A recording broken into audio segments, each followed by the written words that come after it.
reading out the signals for the Baltimore Colts. Unitas gives to Amici.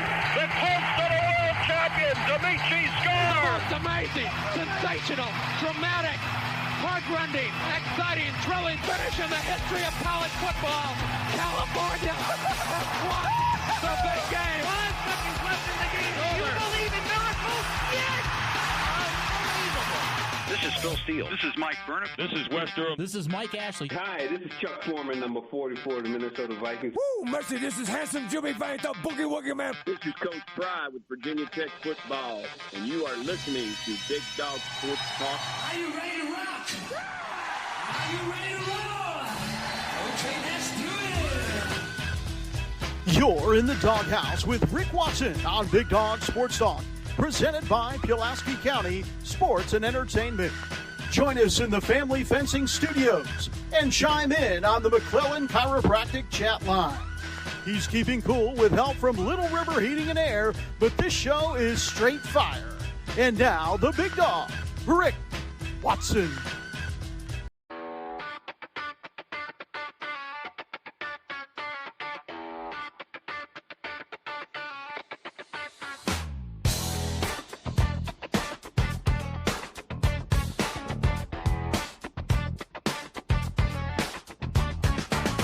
Rick Watson's got the mic, he's the big dog king. Cover sports so sharp, it's a new river thing. Virginia Tech fire, rapid pride too. Every stat, every play, he's bringing it to you. He's got that voice, deep as a valley, breaking it down, no dilly, no dally. Big dog sports talk, feel the bark, feel the bite.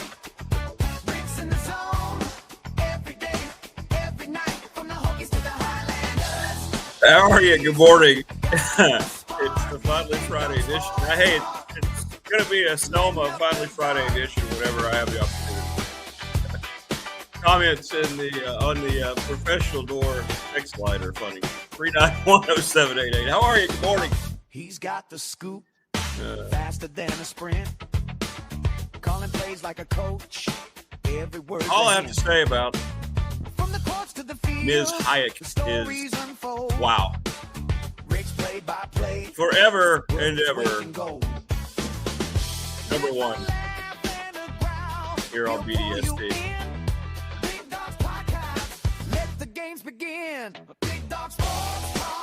We're going to be talking to the guys over at Floyd County. They got a big playoff game tonight. They're going to be broadcast. We'll tell you about that. Good luck to all the local high school teams. Auburn Eagles back in the playoffs.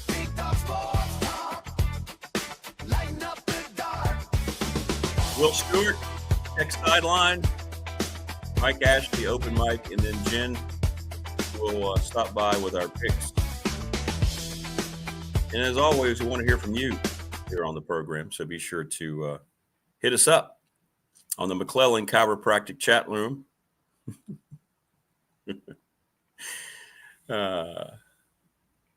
And on the Professional Door Incorporated text line. Good morning, Steve. Good morning, Paul. Prometheus. Hey, it was great. Prometheus, great to meet you, brother. It was great. You know, yesterday, took care of a lot of the T-shirt orders at work. By the way, if you want to do it today, I'll be at Dedman. I'll be leaving a little after 1. So if anybody has bought a shirt, you want to pick it up, or if you want to come buy a shirt, you can come do that in person. Either pay me there or hit me up on Venmo, and I'll let you know how. $20 if you come by, and I don't have to ship it. I'm shipping 2 out today. $27 if shipped. That's the shipping cost plus the things the mailers you have to buy. Try to keep all that stuff down. I hate it. I hate charging people for shipping. But I understand a lot of people aren't here and it's more convenient. So do have Tori and George, if you're watching, your packages are going out today. Okay? Your shirts are going out today. But send me a message on the Professional Door text line. DM me, Rick Watson, or Big Dog Sports Talk. Let me know what you're looking for, and I'll let you know how you can get it taken care of, and then I'll get them to you somehow. But it was fun yesterday. I got to meet I got to meet Prometheus, got to see Steve after a bunch of years. A lot of people came by, Rodney. Got to meet Troy. I mean, I got to meet a lot of people. It was really cool. And that's the good thing about it. It's great to meet you too, Troy. Put faces with names and stuff. It's nice. Thank you so much, by the way, for your support. It means a lot. It helps pay for all this. So thank you. Thank you. But hit me up this morning. I'll be at work. I'll be at Deadman for a little while, finishing up prep. We've got a weekend trip, West Virginia. We're heading to White Sulphur Springs at the Greenbrier play tomorrow at 3:30, and then Sunday at 2:30.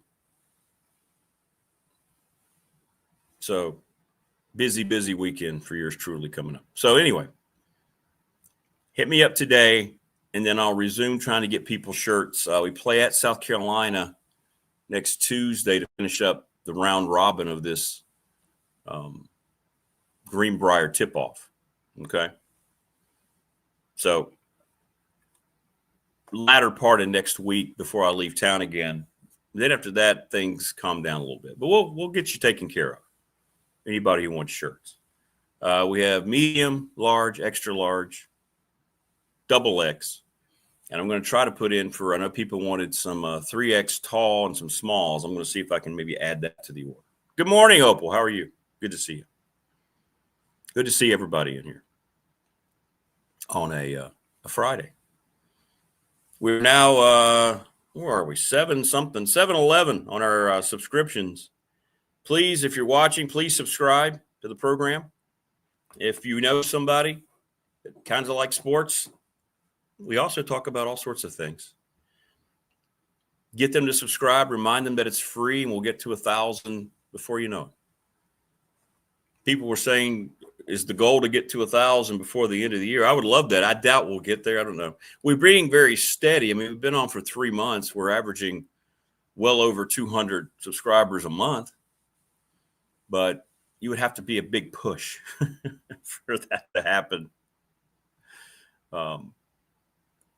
But hey, you know what? I'm not complaining. We continue to grow here on the program. We can continue to hear from a lot of different people. So it's really cool. It's really cool. So I appreciate everybody who has supported the program. All of you have made this possible. When I jumped into this format, I was like, well, this probably lasts a couple weeks, you know. And now here we are. And yeah, Paul's idea is great. Or create, 25 fake accounts and go in and subscribe many times. I don't know. There's got to be some way to hack the system, right? Where it's not going to hurt anybody. I don't mean like being a mean hacker. Yeah. And speaking of support, I want to thank all of our great sponsors, Family Fencing. All right, so Jason, Nicole got it to me. You ready? Cold weather will not slow them down. They're going to fence all winter long at Family Fencing, a family-owned business proud to serve the community year-round. Winter is one of the best times to install your new fence. Don't think the opposite mindset. While your yard's taking a seasonal break, they'll make sure it's ready for full use come spring. That's what I'm saying. Let these guys come in and take care of it, then you're done. So call them today, 540-200-8294. That's awesome. That's great. Makes a lot of sense, doesn't it? I think so. It also makes sense if you're having back issues or shoulder issues or whatever to go see Mark Hunley, McClellan Chiropractic, right off of Peppers Ferry Road over there. Beautiful facility. He moved into a big spot. His business is growing because he's really good and he cares about you. And if you want to get your ailments fixed and you want to start feeling like $1 million, go see Mark. Yeah, he's great. And we're going to go over there here soon. I think early December is when we're finally going to do the Rick on the Machine video. Don't want to miss that. We'll upload that to the channel. Travis Williams, Professional Door Incorporated up in Dublin. Sponsor of our text line, 540-391-0788. And you want to go see Travis? 38 years they've been in business. His dad started the business. He's continued it. It's exploded. They need workers. They're looking for quality people to come help. They will train. You'll be a garage door expert in no time. You don't have to go up there under any pretense that you're expected to have a certain skill level. Travis doesn't care. He wants to train you the way they do their thing. That's why they're so successful, because he knows how to do the thing. You can walk in, you can call. But if you want a career, if you're having trouble in your job, $20 an hour, you want to go to a really solid place to work where you can build a career, go see Travis. I want to thank National Bank, member FDIC, exclusive banking partner of BDST. Jonathan Sweet will join us on Monday. Director of Pulaski County Sports and Entertainment, the presenting sponsor of this program. And we're going to talk all things Motor Sports Park up in Pulaski County. So excited that the racetrack is open. So excited. Charles Lee, Little River Heating and Air, 1095 Radford Street, 5405-532971. Get your heat checked. Get it ready. Don't get cold. I don't like being in a cold house. Like, I can be outside and I don't feel too cold because I guess when I was growing up, worked on the farm, you had to be out early every morning with the animals before you went to school. I don't know about you, but I get cold inside the house. Rick's next ad is going to be the bathroom pea cakes. You could aim and hit the you could hit the QR code. I like that. Thanks to the attorney Ryan Price, 701 West Main Street in Radford. He specializes in trust and estate planning, and the results are in. Peeps believe it's going to be Georgia Tech and Louisville. Yeah, kind of surprised me. Louisville made a surge. That's who you have in the ACC championship game. There's no wrong answer. The Ready Set Fund is ready to help you. See what I did there? ReadySetFund.com. It's really cool. I'm really so glad that they decided to sponsor this program, because this is cool. Because I want schools to get all the help they need for their programs. Floyd County Softball did it through the Ready Set Fund. They raised $4,000 just in a week through texts. Bob Christ, 11, brother of Dave Christ, BOBCRIST, the number 11 at gmail.com, ReadySetFund.com. Go check them out. Go check them out. They're terrific. Absolutely terrific. So don't hesitate. Because at some point you're going to be a parent of a program, and your child's team's going to need some money, and that's what you need to do. You need to reach out and find out how they do things. Let Bob help you. We want to thank James Lawson. Give him a call, 540-381-8011, Lawson's Mobile Home Supply, 300 North Franklin Street in Christiansburg, and in RV Super Bowl. Just go there and hang out, 540-381-5525. If you're like me and you've lost your access to the Disney channels and you can't watch a lot of the college football games, go have them up for you right there at the Super Bowl. So that's what you do. Go buy your next car at Harvey's GM in Radford. All right. Bought my last 3 from Brad Harvey. Great service department as well. Morris from Japan's 300-mile-per-hour bullet train to Norfolk Southern's old number 611 steam puffin train. BDST is live and online. Tell you what, I had fun. I watched those a lot, Morris. You sent the those trains from Japan while you were over there. Incredible. The technology, incredible. BDST hoodies, I would love that. Yeah, that might be a little more expensive. If the shirts continue to do well, we'll branch out. But the shirts, people seem to really like the shirt. They're good. In case you haven't seen them, people at work were buying them yesterday. Oh, those are really nice. There you go. There's the back with the main logo that everybody seems to like. And then there you go. There's the secondary logo. And everybody who's gotten them yesterday, when I was trying to explain how well they're made, they're not too big, not too thick, not too thin. I cut the sleeves off hoodies so everybody can show their guns. Sure. I like that too. But everybody's like, wow, that is good. Yeah, you'll trust me, when you hold one of them, you'll see what I'm talking about. It's not like going to Old Navy and get one of those thin shirts that are made out of a handkerchief, and then as soon as you wash it twice, oh, look, there's a hole. But wait a minute, I spent $41 on that shirt. This is $20, $27 if shipped. So hit me up if you want one today. I'll be here at the Dedman Center before we head to the Greenbrier for the weekend. I don't know why the chat kicked off. There we go. Get a free order of strawberries with the hoodie. The Belichick plan. I like it.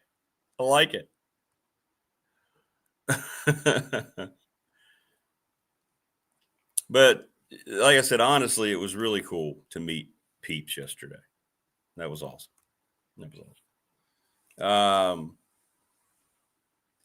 So just to go into, and we're going to be talking to the guys over at Citizens here in just a second, because they're going to be calling playoff football tonight. So last night, James Franklin was at the ODU Troy game because Ricky Ronnie was a former assistant of his, and he's known him a long time.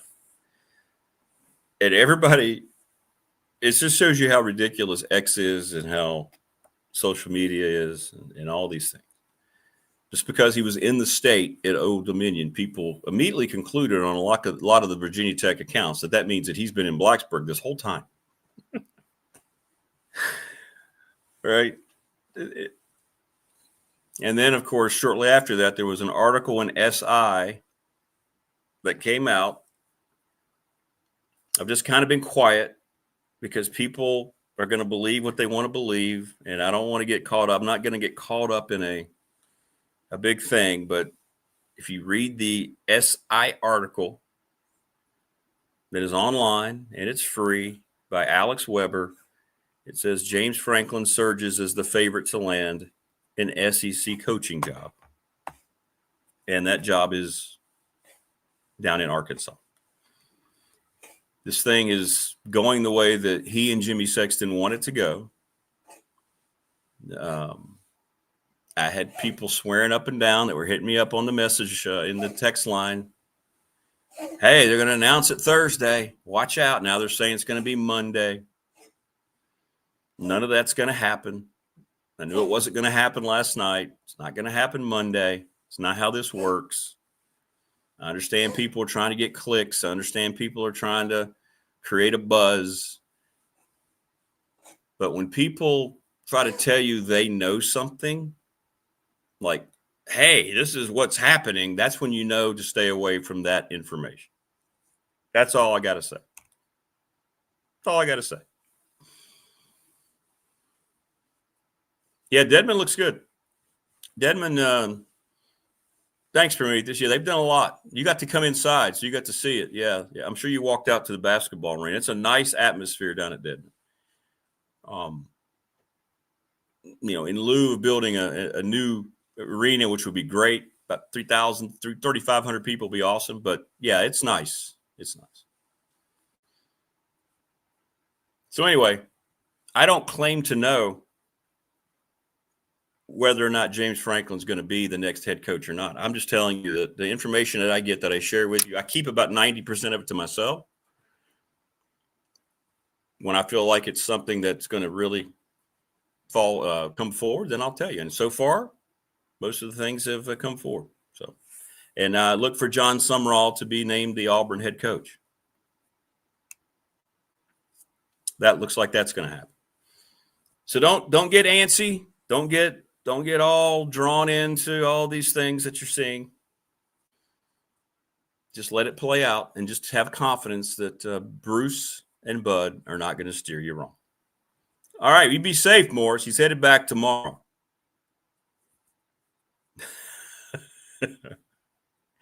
If the sumo wrestling team wants shirts, I may have to go talk to Brandon at Top Shelf. And Brandon knocked it out of the park. Go see Brandon. If you have things you want for your team personally, 4377 Lee Highway. It's right up from Pulaski County High School. You know where it is, right beside the Cougar Express. 540-616-8153, tsgraphicsapparel@gmail.com. Great work. Jacob and Kate are with us now. What's up, gentlemen? Morning, Rick. How you doing? How are you guys? It's Friday, big day. We're in the second season now. Playoff time, man. It's the buzz, right? Tell us about where you guys are going to be and what you're calling here fun. tonight. Back to Sounds like there's a delay. So we're back at Coach Bill Field again tonight. We're back at Coach Bill Field tonight, and we're calling the Buffaloes and James River Knights matchup tonight, the 3-6. I'll let you.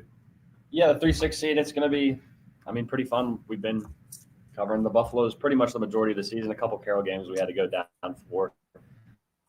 So I think we're just super excited. We're getting a second playoff game in 2 years for us, which hasn't happened since at least 2008, I believe we've seen. So just getting that 2 years in a row for us, I think is really exciting.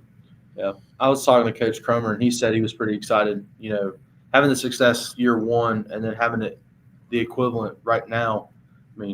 I think a 3-6 matchup, you're more likely going to win if you're the 3 seed. So potentially having back-to-back playoff wins your first 2 years in Floyd, if you're Coach Cromer, is pretty exciting, and for the program too.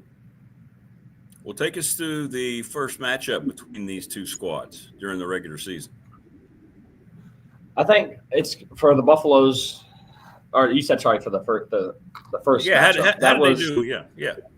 So the Buffaloes traveled down to Buchanan, and it was kind of an odd one. They jumped out of the gun really hot, up 21-0 at halftime, but that second quarter adjustment by the Knights really kicked in. They pulled it back to a 21-all game, and then the Buffaloes were able to pull out that game-winning touchdown. So if you look at that, since the halftime, those last two quarters, it was a 21-7 swing by the Knights.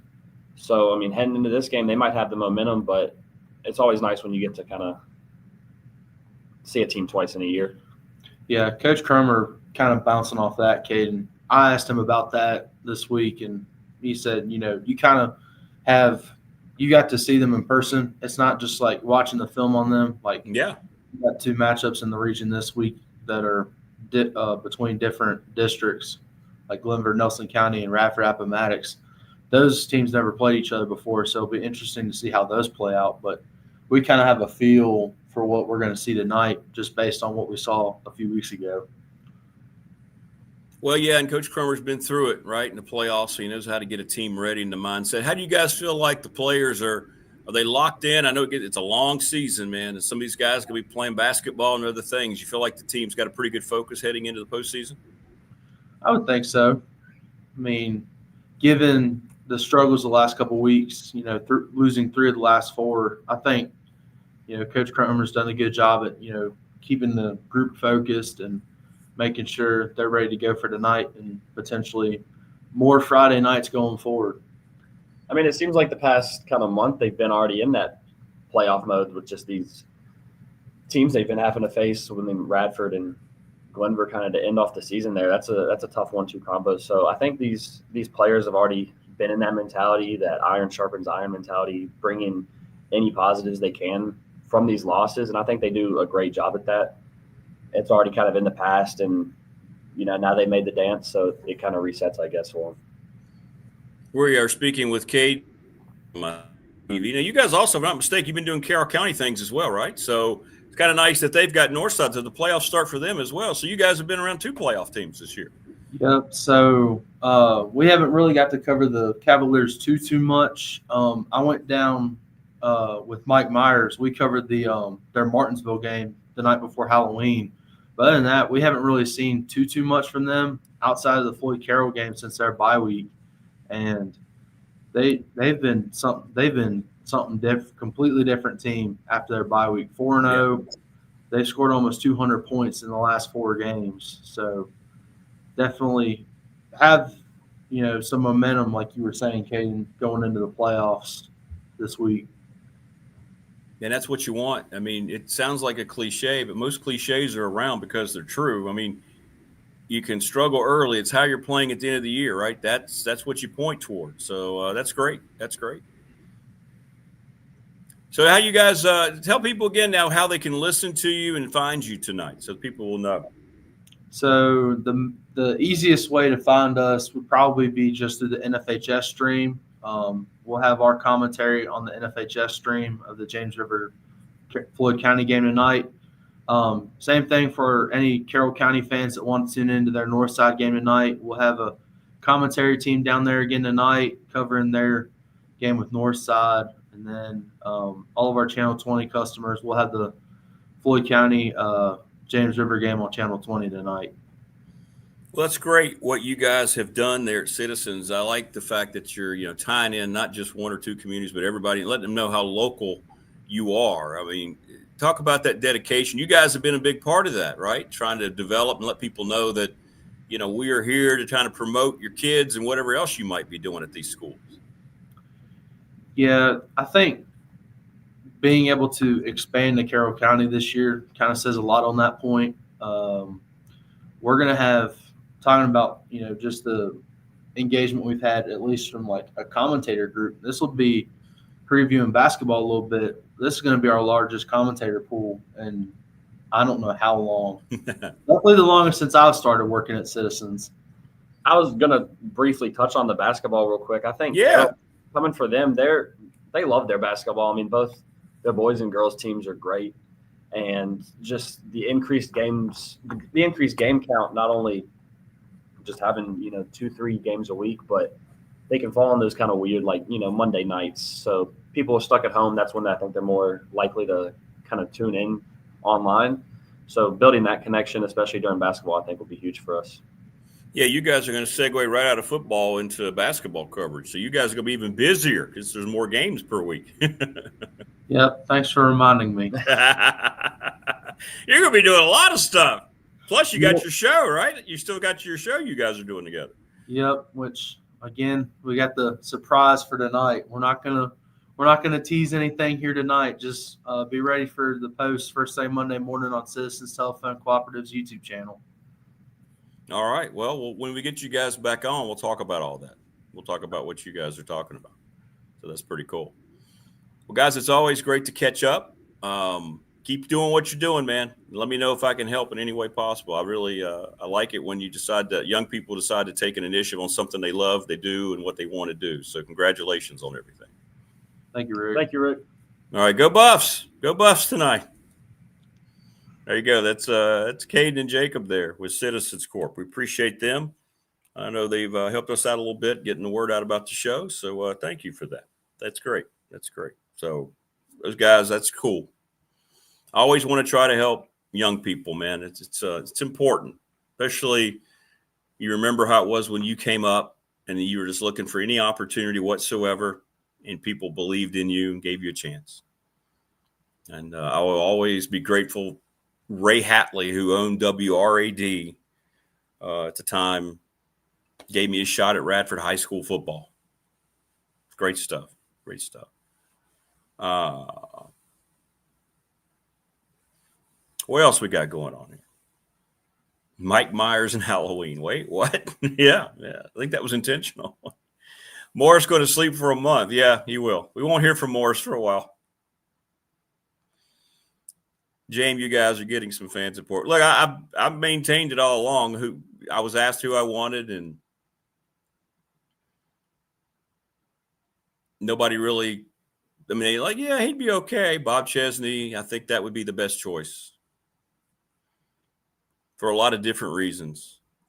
The whole thing might end up falling right in his lap. Who knows? Who knows? But I know he's been on the short list, and what tells me he might be looking more now than before to leave. We talked about JMU, and they're not going to make the playoff. Let's just say it the way it is. They're not going to make it unless something really happens to USF. Not going to happen. So when you're at a power forward, you've taken that program and you've continued to build it. I mean, when you had a group of 5, he's grateful. He's always been grateful. The process of what he has done at each spot he's been. And this is another reason when I try to explain to people why I'm so locked in on Chesney. It's not just the results, which speak for themselves. All you have to do is just look it up. It's that he has gone through every level of coaching, putting himself right in the middle. And this is why he and Matt Rohn are such a terrific duo. And why, boy, that would be just an outstanding dual hire, wouldn't it? Matty went through Nichols, a disaster of an athletic program when he got there. He turned that place into a conference championship winning program. He's in their Hall of Fame. EKU, Eastern Kentucky, same thing. They've always been fairly stable as an athletic department. Richmond, Kentucky is a beautiful place.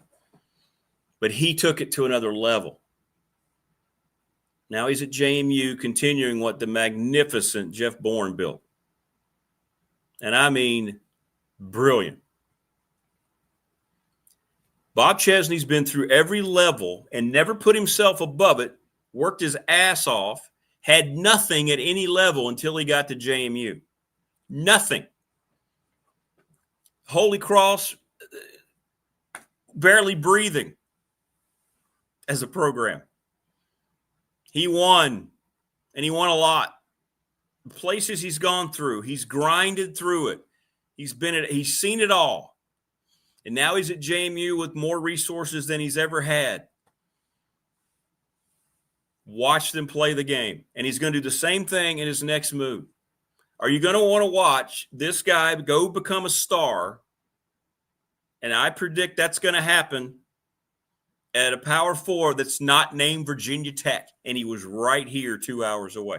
That's happened once. Fool me once, shame on you. Fool me twice, what the hell are we doing?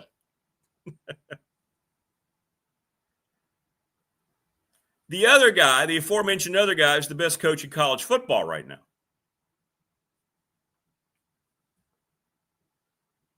And he would come here and he would not be looking to leave here. He would come here grateful at every step that he's taken. And now here comes a huge challenge. How do I get, and I'm just going to say it, Frank Beamer's program back on track? Because this has not been Virginia Tech since Frank Beamer left. You had a bunch of decisions that were made by new people, and you see what has happened when ego, when arrogance, and lack of thought gets in the way. This is what Tech fans gone through the last 8 years or so.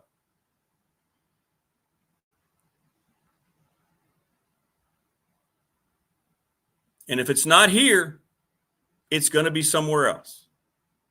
And then you're just going to sit back and watch. Now, I'm not saying it's going to be as quickly as what Kurt Signetti has done.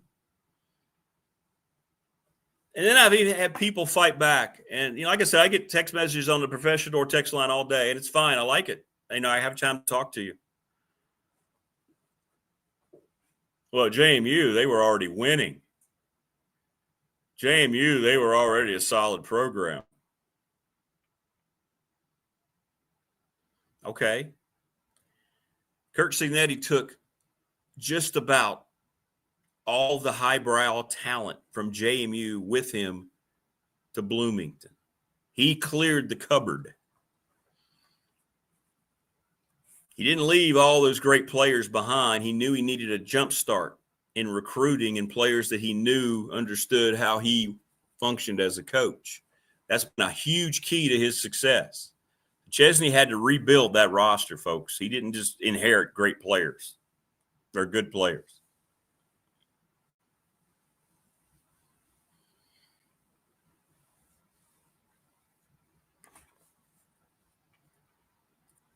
The more I think about it, the more strong-willed I get that should be the guy. Who do you mean, Prometheus? I've not heard Scott Frost's name at UCF. You mean Golish? You mean the guy at USF? I believe Tech has Golish on his list. I believe that. But I don't think he's connected to the Tech job in any way, no. You're talking about Alex Golish, right?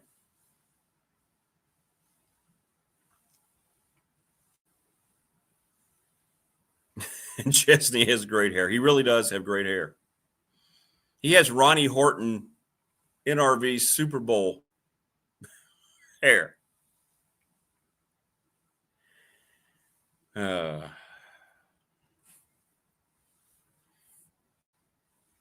I think Chesney would come? Yes. Yes, I do. He's going to jump from. Yeah, you talking about? Okay, no problem for me. Just hey, don't worry about it, man. I typo all the time. I've typo in chat when I try to communicate with y'all. I'm a horrible type. Don't worry about it. I get it. Yeah, it seems like to me, Golish is a guy that has a different trajectory. He wants to go somewhere else. I don't know. It just feels like he's not looking at a place like Tech.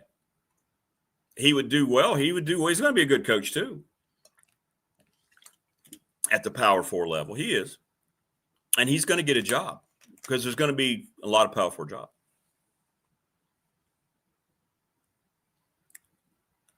So the more I think about it, the more I think the choice is simple. Do I have any idea whether it's going to be completed? But just know that Virginia Tech is very well aware of Bob Chesney. Right? But don't get tied into all this stuff that you're seeing. Oh, my God, he was down in Norfolk. Then that means it's true. He's been in state for 3 weeks. No, he's not been here.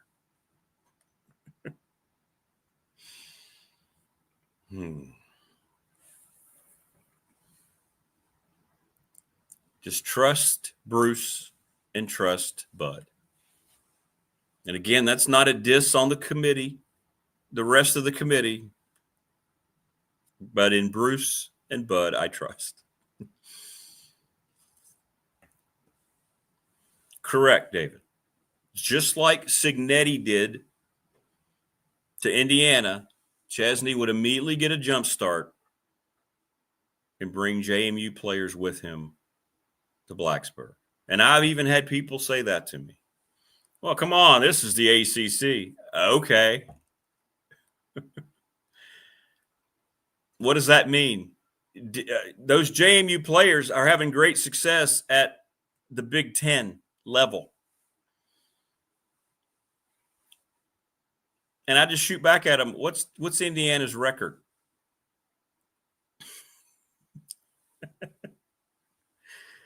What's Indiana's record with a lot of those JMU players? Okay. So, and a lot of them are starting. Okay. You get them up here in the weight program, get them up here motivated, first-time Power 4 players.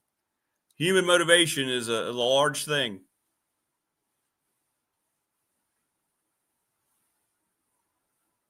Wayne, that was between me and you. Come on, man.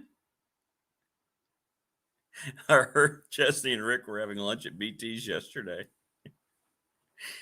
Well, we may have had a couple of hot toddies, and maybe we did break into some karaoke. Right, and he's defensive coordinator, the co-defensive coordinator at Alabama.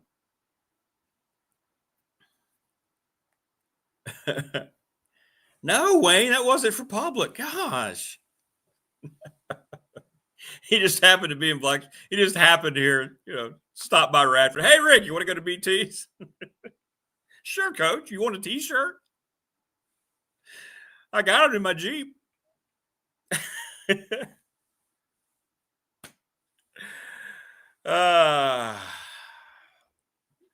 Many people on the professional door text line, when do I think it'll happen? I'm starting to think now you're not going to get anything until December, the first week of December.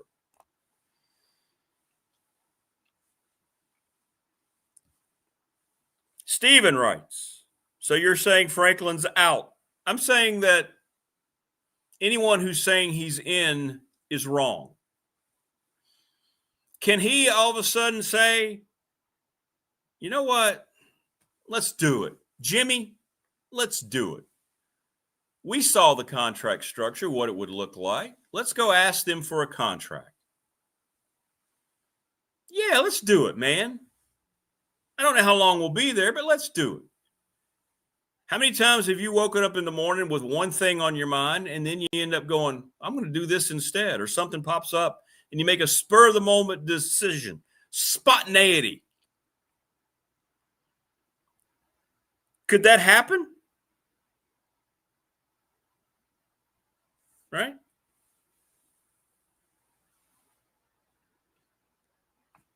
Yeah, I saw that too, Wayne. David Teal was down there at the ODU game. Talked about his interest in Tech, and he just said, I'm not commenting. I'm there to support my two former coaches, Ronnie and Parker. And that's what it was. People were trying to connect the dots yesterday. But sure, he could do that. You going to say that he couldn't? But here's the thing about all this. And it comes, it's reasoning that, I didn't think about from my Big Ten source, who, by the way, works at a school with a Jimmy Sexton head football coach claim. And he said, Rick, let me ask you this. And here's what you need to tell people that continue to try to say this is a slam dunk. They've been in conversations. They know exactly what they would get in a contract offer from Virginia Tech, they being Sexton and Franklin. It's just kind of a free period, if you will, is how he worded it. He's looking for a job. They need a coach. They would like to have it done as quickly as possible.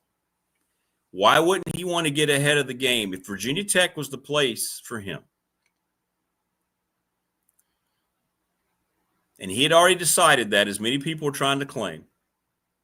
There are people saying that he's going to buy 17 houses in Blacksburg because he's been here 17 times.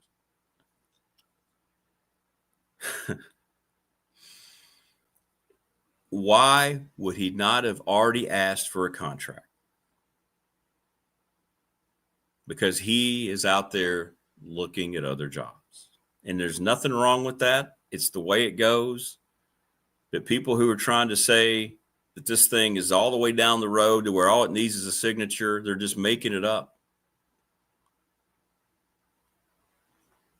There won't be a contract offer, a job offer, until they tell Tech, we're ready if you want to offer us a contract. If Virginia Tech has a contract proposal in front of Jimmy Sexton, then they're out on every other coach. And I don't think people understand that or don't think about it that way. That means every conversation that you've had or wanted to have with any other agent is over. Why did you hire a committee? To fall in love with one guy when this is going to be such a massive hire? You put all this into the committee. You put yourself in that situation because your AD can't hire a football coach.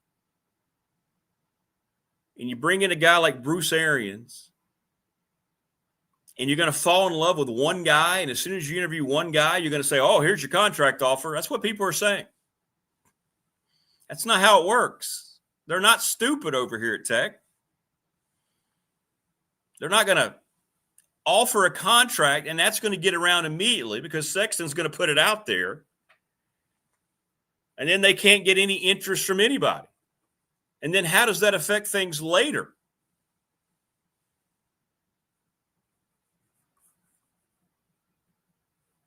Have they gone over parameters? Absolutely. Of course they have. Have they talked about budgets? Have they talked about salary for him, his assistants? Have they talked about facility upgrades? This is what it could be with all this money. Absolutely. Sexton has every bit of financial information that he wants. But this whole thing, and the other thing that I've seen a lot are people saying, well, they're trying to leverage the buyout right now out of Penn State. They're working on the buyout. That is untrue. The buyout contract language is the buyout contract language. It doesn't change other than what happens, as the article that I referenced pointed out. Check it out, SI, about how he has to keep looking for a job and then how the money changes when he gets another job. Another school is not trying to change the contract buyout money. They can't. It's illegal, for one. And I've seen several people, well, right now, Tech's getting close to working out a buyout deal with Penn State. That's not true. That's not how it works.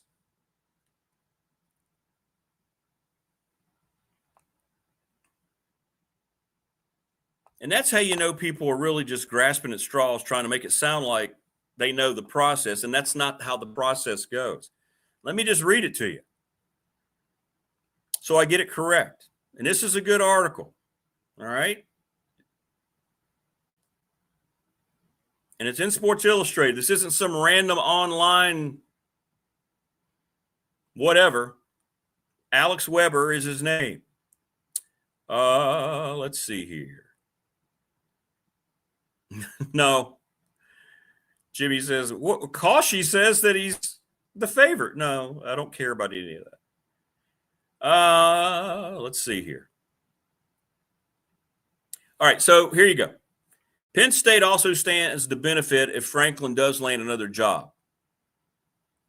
After they obtained a copy of his 2021 contract and previously reported that the 10-year deal Franklin signed in 2021 included several key clauses that could mitigate the buyout of the deal's remaining years. Franklin's 2021 contract said that Penn State's buyout payments would be offset by any salary that he makes at his next job in football. It's already written in the contract.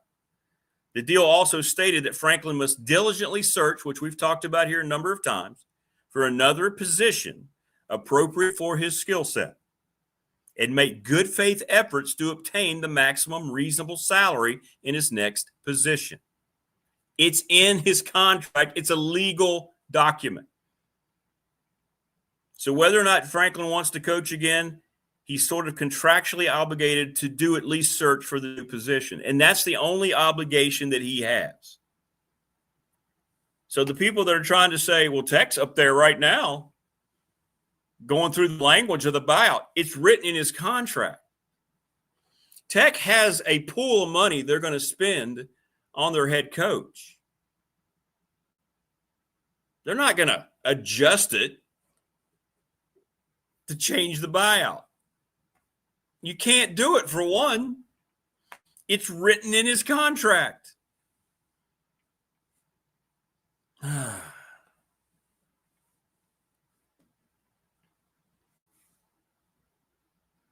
Hey.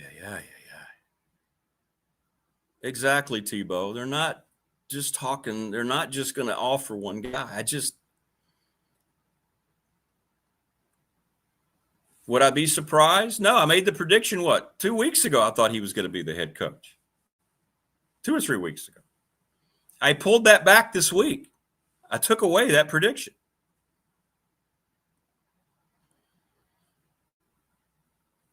I don't know. But I do know this. There's a lot of stuff out there that's not true. And I do mean a lot of stuff out there that's not true.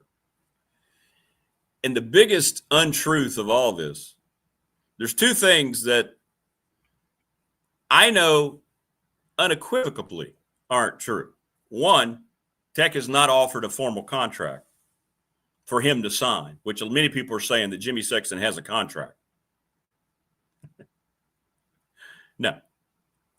And secondly, Tech can't change the contract buyout Why would Penn State do that with a guy that they've dismissed? It's a legal document. Oh, hang on. Let's go get the 21 contract that this AD did not sign off on, by the way, the one at Penn State, I mean. Oh, yeah, let's do that. Let's help him out.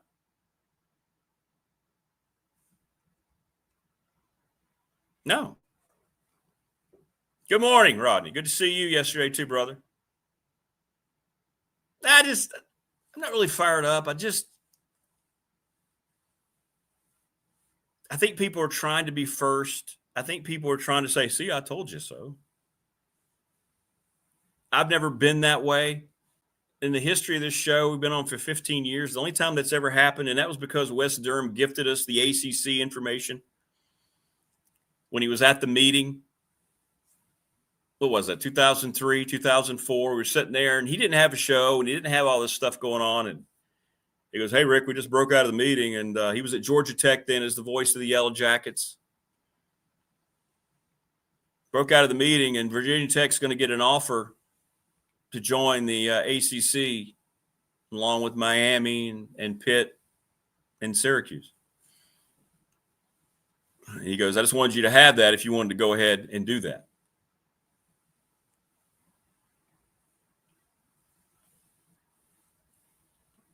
So I said, okay, I'm going to do it. And we did it. We announced it.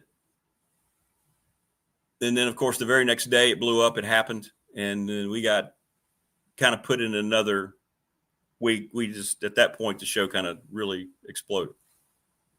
So, talking hands, Rick. Yeah. Exactly, Tebow. Tech can't negotiate Franklin's buyout at all.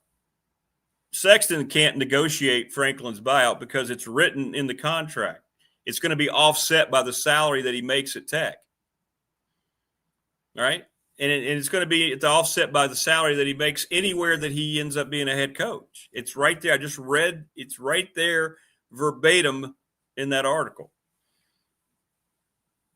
People are acting like they're going to go and rewrite the buyout clauses that he agreed to along with it. Sexton himself agreed.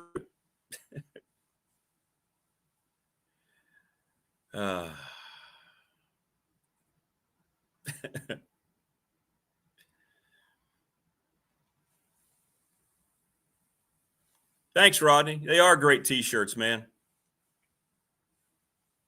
They are. Thanks to Brandon again at Top Shelf. They're awesome shirts. Awesome shirts. And if anybody wants one today, I'll be at Dedmon. Catch me today. If not, it'll be sometime next week. So, Tori and George, I'm mailing yours out today. Friday Night Lights, indeed. Bobcats and Appomattox, right? Let's go, Bobcats. I want all the local teams to do well. I know some of them are going head-to-head. So I hope everybody has a great opening playoff Friday night. Something special about it.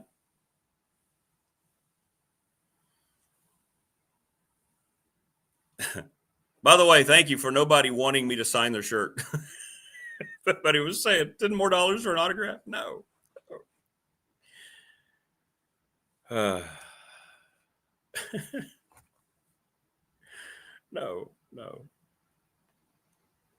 I can't ever imagine any spot in the world where I would charge someone for an autograph. The question would be, why in the hell would you want one? Okay. I mean, I've had a few, but no. All right, let's go over the schedule. I'm getting a lot of people on the text line. All right, so locally, we got Auburn at Giles tonight. George Wythe and Narrows. Perry McClure and Grayson County. Bath County and Craig County. Nelson County and the juggernaut that is Glenver.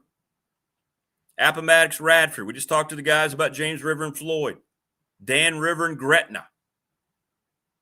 Western Albemarle and Heritage. Abington, Magna Vista. Northside and Carroll County. Vikings and the Cavs. Bassett and William Byrd. Cave Spring and Lord Botetourt. Blacksburg. Go Bruins. Against GW Danville. UC Glass, Jefferson Forest. Franklin County and Patrick Henry. PH went undefeated, by the way. Douglas Freeman and William Fleming. And that's it for our local squads tonight. Good luck to you all. Everybody have safe travels as you travel to support these young people. For $100, you can get Rick's autograph and get a call or after game with him. $1,000. No.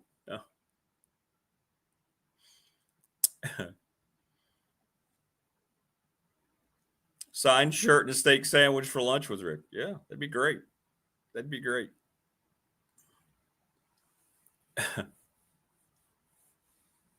I hear James Franco wants a BDST shirt as part of his contract, but Rick won't give it up. Free shipping. No, I am the holdup, Wayne. I am.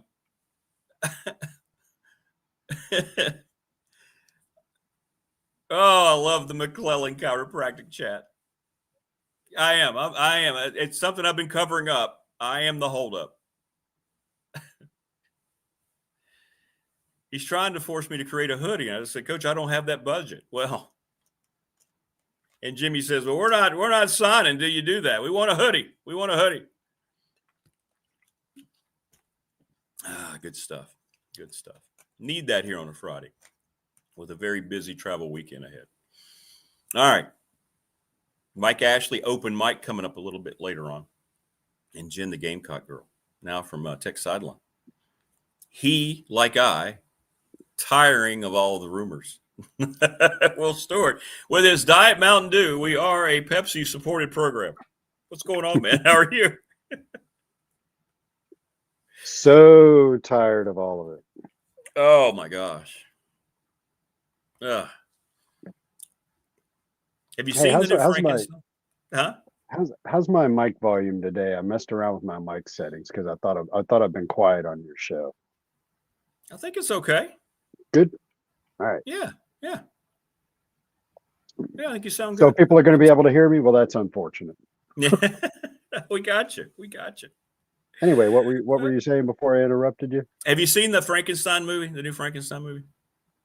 It's on Netflix. No, haven't seen it. Is it worth it? It's great. Yes.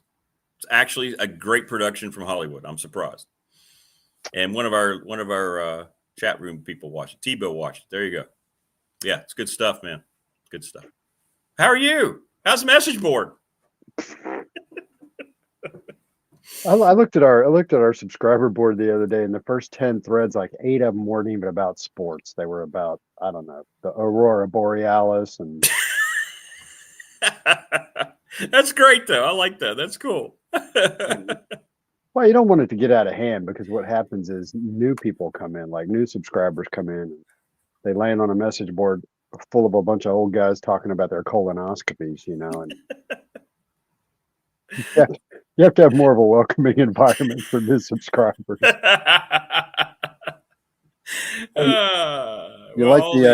All these false rumors that are going around, you might need a colonoscopy after all that. So, you like the hoodie look?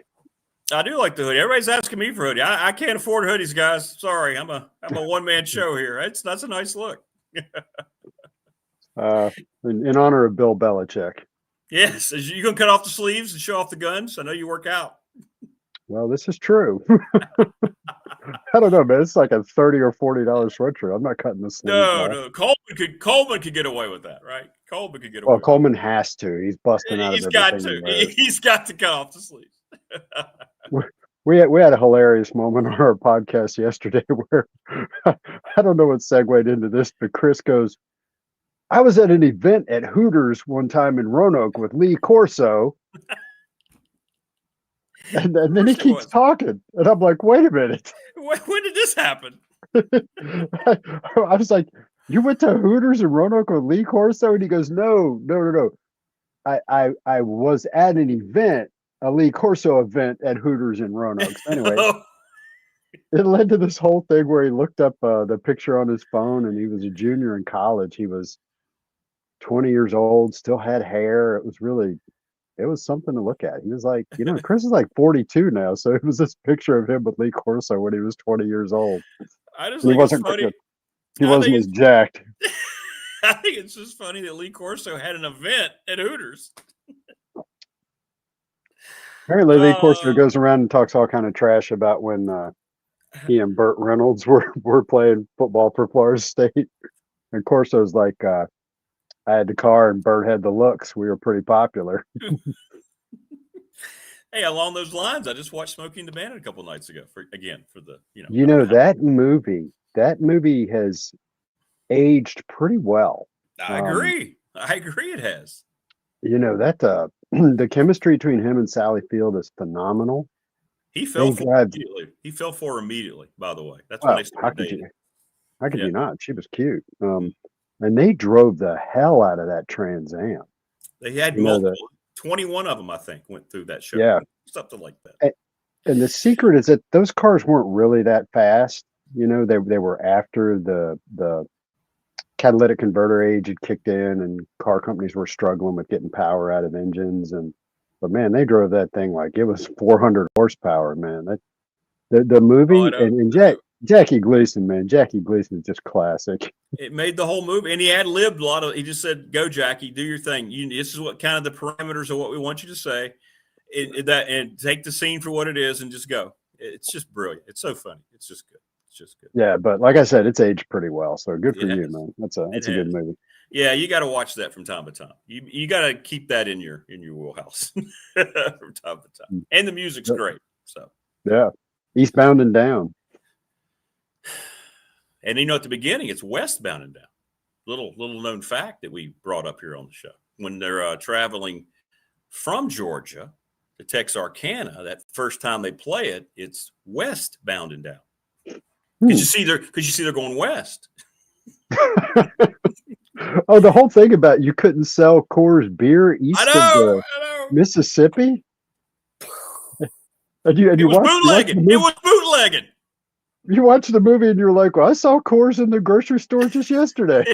What do you mean? It's right. I've got it. Look, I'm taking it home.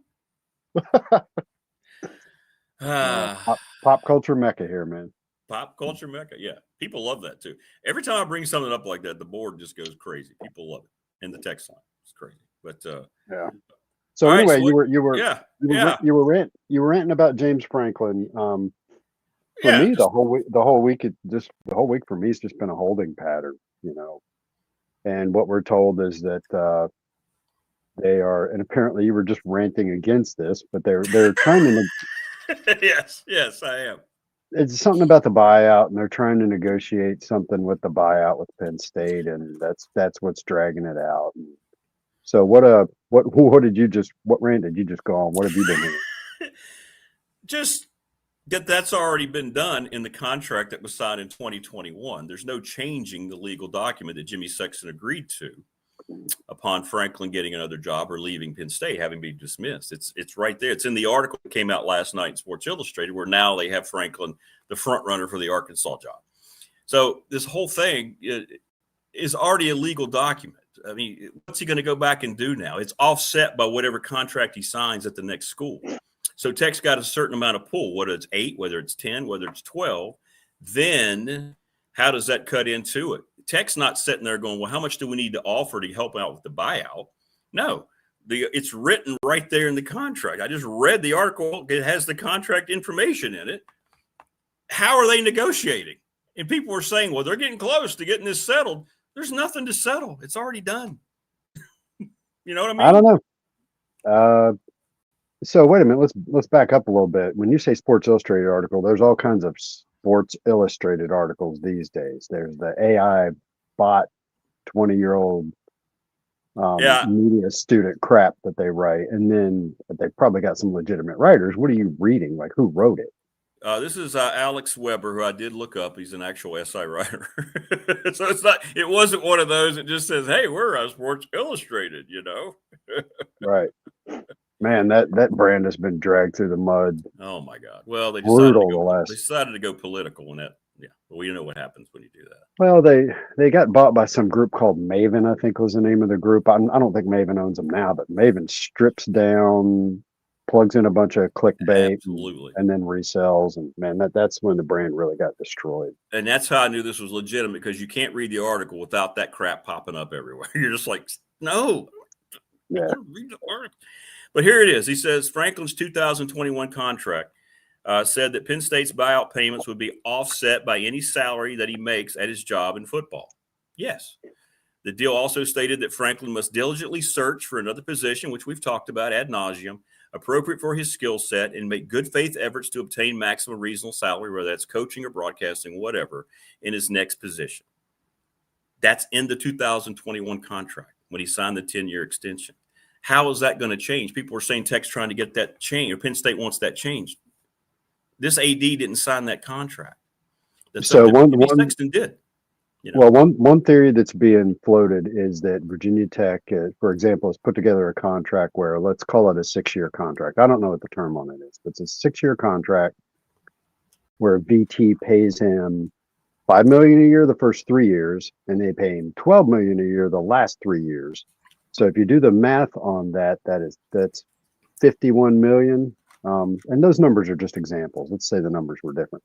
So it's a backloaded contract where the average comes out to $8, $9, $10 million a year, but the first 3 years are just $5 or $6 million. So Penn State's on the hook for $2 or $3 million. So that's the contracts that, and again, this is a rumor / theory. That's the contract Franklin signs with Virginia Tech, which puts Penn State on the hook to pay money. So Sexton is taking that contract to Penn State and going, do you really want me to do this? Do you really want to litigate this or argue about this? Or do you just want to give us $5 or $10 million now and be done with it? And he'll sign whatever contract he wants to with Virginia Tech. So that's, that sounds like a Sexton game that he would play. Doesn't sound like it's in really good faith on Virginia Tech and Franklin's part if they were to do something like that. But that's what you do when you negotiate. You put something in front of the other party and you tell them you're going to do it. Maybe you are, maybe you aren't. And instead of getting dragged through the courts and through this public scrutiny, Penn State says, sure, here's $5 million, go away, we're done. What do you think about that? I don't think that's going to happen. I don't think that's reality. I mean, I don't know why Franklin would do that. That doesn't, he's already got buyout money that's written in that contract. I don't know. Yeah, but to get that buyout money, he's basically got to do nothing. And if he wants correct, to coach, that's right. That's why he's got all the leverage. That's exactly right. He didn't have to do a thing. And he might be doing all this just for that. Hey, I tried to get jobs. I got all that money coming to me now, guys. I tried. It didn't work this cycle. I guess I can just chill out for a while. So back to this SI article about Arkansas being the front runner. What else gets said there? Sorry for people that have already listened to the rant and listened to you talk about it, but it was just that. It was just people were trying to act like that. This is the whole. I've heard people say that's the sticking point. The whole trying to get the Penn State buyout settled. Right. No, I was asking about Arkansas being the front runner. How good is that intelligence? I don't know about that. Let me see here. A lot of it came out last night when this dreaded. I don't even know what the hell Kalshi is. I guess it's a betting. Oh, right. I don't even know what that is. See, I have a theory that everybody's quoting that. I have a theory that Sexton. What is that? I don't know. It's some betting line thing. I think Sexton's feeding info to that because I've had people send me screenshots of their odds of Franklin becoming the Virginia Tech head coach, and it slams all around day to day. And I think that's because Sexton's calling them up and saying, "Oh, here's what's happening now," and he could be just making stuff up. But anyway, the percentage went up in Arkansas's favor now, higher than Virginia Tech by Kalshi. And the fact Jerry Jones said some things yesterday. Of course, he's going to donate a lot of money. Being an Arkansas guy, he knows he's not going to be around too much longer. He's going to give them a lot of cash for their next coach and their NIL, and they're tying that in there and all that. And they're giving his background and the things like that, and the comments he's made about the SEC in the past and all this, because he was at Vanderbilt. And then they talk about how Arkansas is kind of like Tech. They want a name. They want somebody to come in. So that's why they think those two schools are probably in the same mindset, if you will. Yeah. So we'll see, because they're going to get Bobby Petrino, though. He's going to be out of there pretty quickly. So It's a lot of the same speculation we're seeing from Tech fan that Arkansas fan has now, is what it is. Well, and that makes sense. And certainly Arkansas's got a lot of money. And if push comes to shove, if they get to the right people and get them to donate, they got more money than Virginia Tech. No question. You know, no question. There's Tyson Chicken down there, I think, and there's Walmart, of course, and there's Jerry Jones. And, yeah. You know, I hate that Virginia Tech gets into this stuff with other schools, and Virginia Tech doesn't have that guy. Like Penn State's got I can't remember their name, but it's the family that owns the Buffalo Sabres, you know, and they can the Pagulas, the Pagulas, right? The Pagulas. And are they part owners of the Bills or full owner of the Bills also? Yeah. It's something. Yeah, all of it. Yeah. So that's mega money. They can drop $100 million, you know, and we probably talked about this before. That family dropped $100 million to build an ice skating rink, and Penn State went from a club ice hockey team to an NCAA ice hockey team because somebody built them $100 million arena and then gave them $5 million a year of operating funds. And nobody affiliated with Virginia Tech is going to do that. That's right. And you go down to freaking Arkansas, and they got multiple people who can do that if they want to, if they choose to. But you know, Virginia Tech has promised, and that's part of what I think is going on here, because I was told, I don't know, probably a couple of weeks ago that Virginia Tech had offered Franklin a $30 million roster, and that meant $15 million in rev share and $15 million in NIL. And that's what Sexton and Franklin had wanted. And then suddenly a week later, it's $35 million that they want. Well, I smell Arkansas and all that. They go down and talk to Arkansas, and Arkansas is like, sure, we'll do $35 million. So they go back to Virginia Tech and say, well, how about $35 million? You know, and so I do think there's some talking to Arkansas going on. I don't know how serious it is. For me, it boils down to he's a better fit at Virginia Tech. There's that. It's the Mid-Atlantic recruiting region. If he wants to go down to Arkansas, I don't even know where they get their players from. Probably Texas, Oklahoma. I don't know. Yeah, they get some of the scraps from Florida too. Yeah, they get a lot of Texas kids. They do. So it's not his natural recruiting territory like the Mid-Atlantic is. And the other thing is, sure, if you want to go down there and get paid a ton of money and get fired in 3 years like every other Arkansas coach in the history of the universe, go ahead. If that's what you want, go for it. Well, you know, one argument I thought Tech had in its favor, your very own Andy Bitter kind of squashed yesterday. This whole thing about it's an easier path to the playoff in the ACC. And he made a good point. He said, well, maybe not, because the ACC's champion could be left out this year. He goes, if you're fourth in the, you know, even if you're not a top 2 or 3 team in the SEC, the way they're controlling the at-larges, and they will be, it's going to expand again to 16, and the SEC wants that because they want more teams. And all of a sudden, you go to a place like Arkansas, you finish 4th, but you have a good record and you lose to, then all of a sudden your chances might be better than if you win the ACC. I hadn't thought of it like that, but maybe he's right. I don't know. Well, yeah, 3 years ago, 3 or 4 or 5 years ago, when the playoff was 4 teams, that was a legitimate argument. These days, yeah, you can finish 4th, 5th, or 6th in the SEC and still make the playoff. Yeah, it was a good point. So and so, yeah, all you got to do is put together a good roster at Arkansas, have a good year, be ranked 15th the following year, and win some football games, and the whole system's rigged, you know, because the SEC teams. And by the way, the SEC plays 9 conference games, right? Yeah, they're starting next year. Correct. Yes.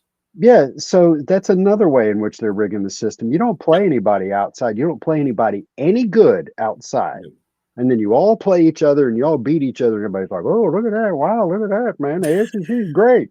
How do we know they're not playing anybody but themselves? I know. You know, and meanwhile, you're at Virginia Tech and you're ranked 20th to start the season and you lose one game, pow, you're out and you're not coming back in. I know. I don't know. It's a valid argument. I'm with you. I don't know. Do you? Okay. Well, I know he'll fit in terms of recruiting, right? But do you feel like, just personally, you've been through this a lot since you started Tech Sideline? I mean, I know I'm not talking about head coaches, but other coaches. You've seen other sports and so forth. Because Frank was there, and obviously by then he was, on his way to launch into what he was, a Hall of Famer. But do you feel like he is a a good fit for Tech outside of what he could bring in recruiting. Just what we know about him, the way this thing's playing out, everything seems to be falling in line. What you hear about the guy. What do you think? I'm so glad you asked me that. It's 7:16. I got plenty of time. Yeah, you're good. Now, are you asking about cultural fit? Cultural fit. Can he humble himself to come here? Can he be a guy that can? I know it's kind of a similar place up there, but this guy loves him some him. And I still want to know. I know some of the reason why Penn State let him go. There needs to be another shoe to drop there. I'm sure that the committee has, I'm sure that Bud, I'm going to quit saying committee. I'm sure that Bruce and Bud have vetted that situation. But for Penn State to willingly do this when he was in the playoff last year and eat that $50 million, and players are saying he wasn't. Somebody didn't like the guy. Something happened. Well, and players came out and said he wasn't bought in. Nobody has supported him on that team. Players he brought in have not supported him. That's a huge red flag to me that nobody seems to be focused on enough. And now everybody's saying he's going to come in here and be the savior. Well, what happened? He was just in the damn playoff last year. It's not like Penn State let him go because he wasn't getting them to a certain level. Yeah, he hadn't won some certain games that people are pointing out over his time, big games, but he did have them for a chance at a national championship last year. And that guy is gone after 5 games. Why? I don't think he's a warm and fuzzy guy. Not sure how much anybody cares about that anymore. Let's say James Franklin gets hired in February. You're going to see him out there on the drill field in the snowball fight, yucking it up. No. Which is fine. He doesn't have to. I don't think so. And but that was all part of a dog and pony show anyway. That they wanted everybody to like Brent Pry. So they correct. Brent Pry didn't roll up to the snowball fight on a whim. He rolled up with like 3 or 4 Hokie Sports camera people to make sure everything got captured. Happened to happen. And put to music on social media, all that kind of stuff. So I don't, I don't think Tech fan, as you call them, really cares about that kind of stuff anymore. I think they want to win football games because they've had Justin Fuente, who the water bottle crinkling, football wonk, who was a really good football coach and had zero support and not a lot of love amongst the fans. They've had him. Then they've had Brent Pry, who was the exact opposite, who that the fans really liked. I still like Brent Pry. I got his cell phone number in my phone. I'm gonna call him up at some point. Say, hey man, let's go out. And Jen got all. You remember Jen met Brent Pry? Do you remember that? She met him at Farmhouse, I think. Did she really? Yeah. Sent pictures like, ooh, her and Brent. That's the kind of guy he was. Everybody loved him when they met him. Great dude. Great dude. I don't think Tech fans really care about that stuff anymore. So there's that. Farmhouse. She's in chat. She said it was the farmhouse. Isn't that what I said? Yeah, is that what you were? Okay. I didn't recall I think that's what I said. Okay. Yeah. I certainly didn't say Applebee's or Outback or something like that. Yeah. So anyway, so there's that. He's not going to ingratiate himself to Tech fans, but he only needs to really ingratiate himself to the big donors, who are already lined up in case Virginia Tech hires him. Then there's media stuff. Pry didn't really run an open program, and I think Franklin will clamp down on that even more. Yep. And I'm kind of going off the rails here. Oh, the thing I actually like about Franklin is, so a couple things. You said that he likes him some James Franklin. Okay, that's the conventional wisdom. But some of the information I heard, this is probably about 2 weeks ago, that he was actually in town, went out to dinner with some members of the committee, and what was told to me was that he was actually rather humble's probably too strong of a word. He was introspective about his time at Penn State. That he sat there at the dinner and he said, ask me anything, and you can even ask me about the losses. So they started grilling him. What would you do different?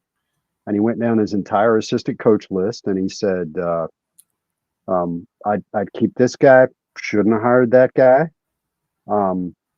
If Virginia Tech hires him, he won't be bringing his defensive coordinator with him, is what I hear from that conversation. It seemed like a good hire at the time, but the defense is too complex for kids to pick up in the portal era when you need to plug and play quickly.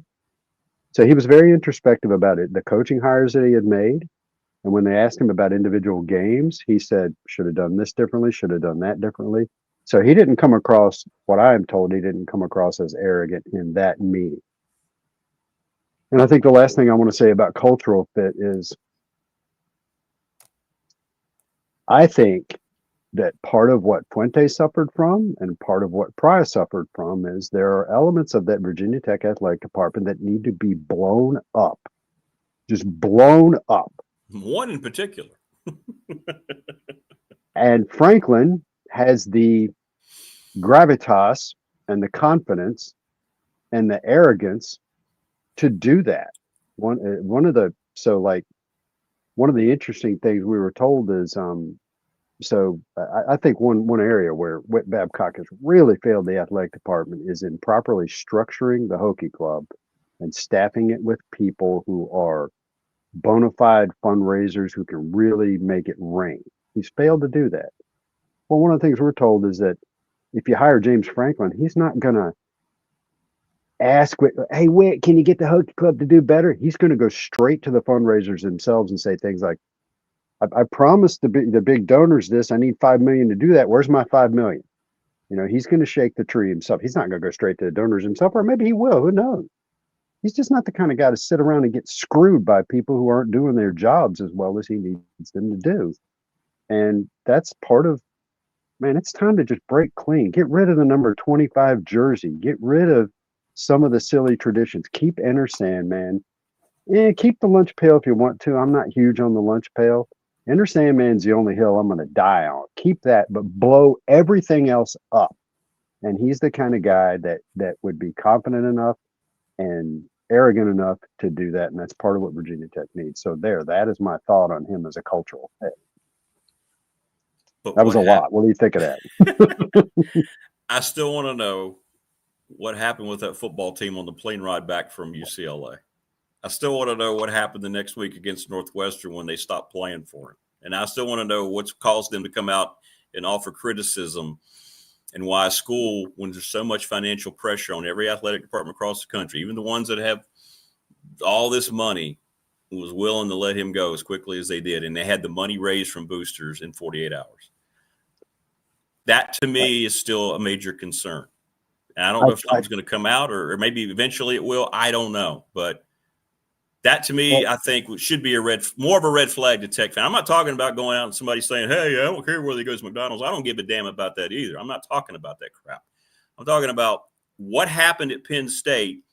And if he's in the Big Ten, in the second biggest conference in this whole hideous business that is college football, how's he going to come and humble himself in Blacksburg, Virginia, and be a guy that's not going to create the same kind of scenario for a school that needs this to be its home run hire? It has to be a hit. It can't miss in any way. What if all of a sudden some of that baggage comes down with him, and then we start to see the implosion from within? That's my biggest question about all this. Well, and I think that's a valid concern. And as you're talking, I'm sitting here thinking of additions to that and counterpoints. I think for those of us on the outside, team chemistry is a tricky thing. And when you lose it, it's gone and you can't get it back. And Brent Pry, the team, even when they were losing, they always played hard for him until they didn't, until they gave up 63 points in a row to Vanderbilt and ODU. I think it was 63. And that's when you're like, we got to fire the guy. He just got outscored 63-0 over 8 quarters of football. That was 4 quarters of football. That's the team had quit on Brent Pry. And it's hard to analyze afterwards what made that stuff happen. So here's a counterpoint. Penn State's a different animal. There's an arrogance about them as an institution. They'll say things like, "Oh, you don't go to Penn State unless you want to win a national championship." Well, sure, everybody says that, but they're kind of weird about it. They actually super mean it.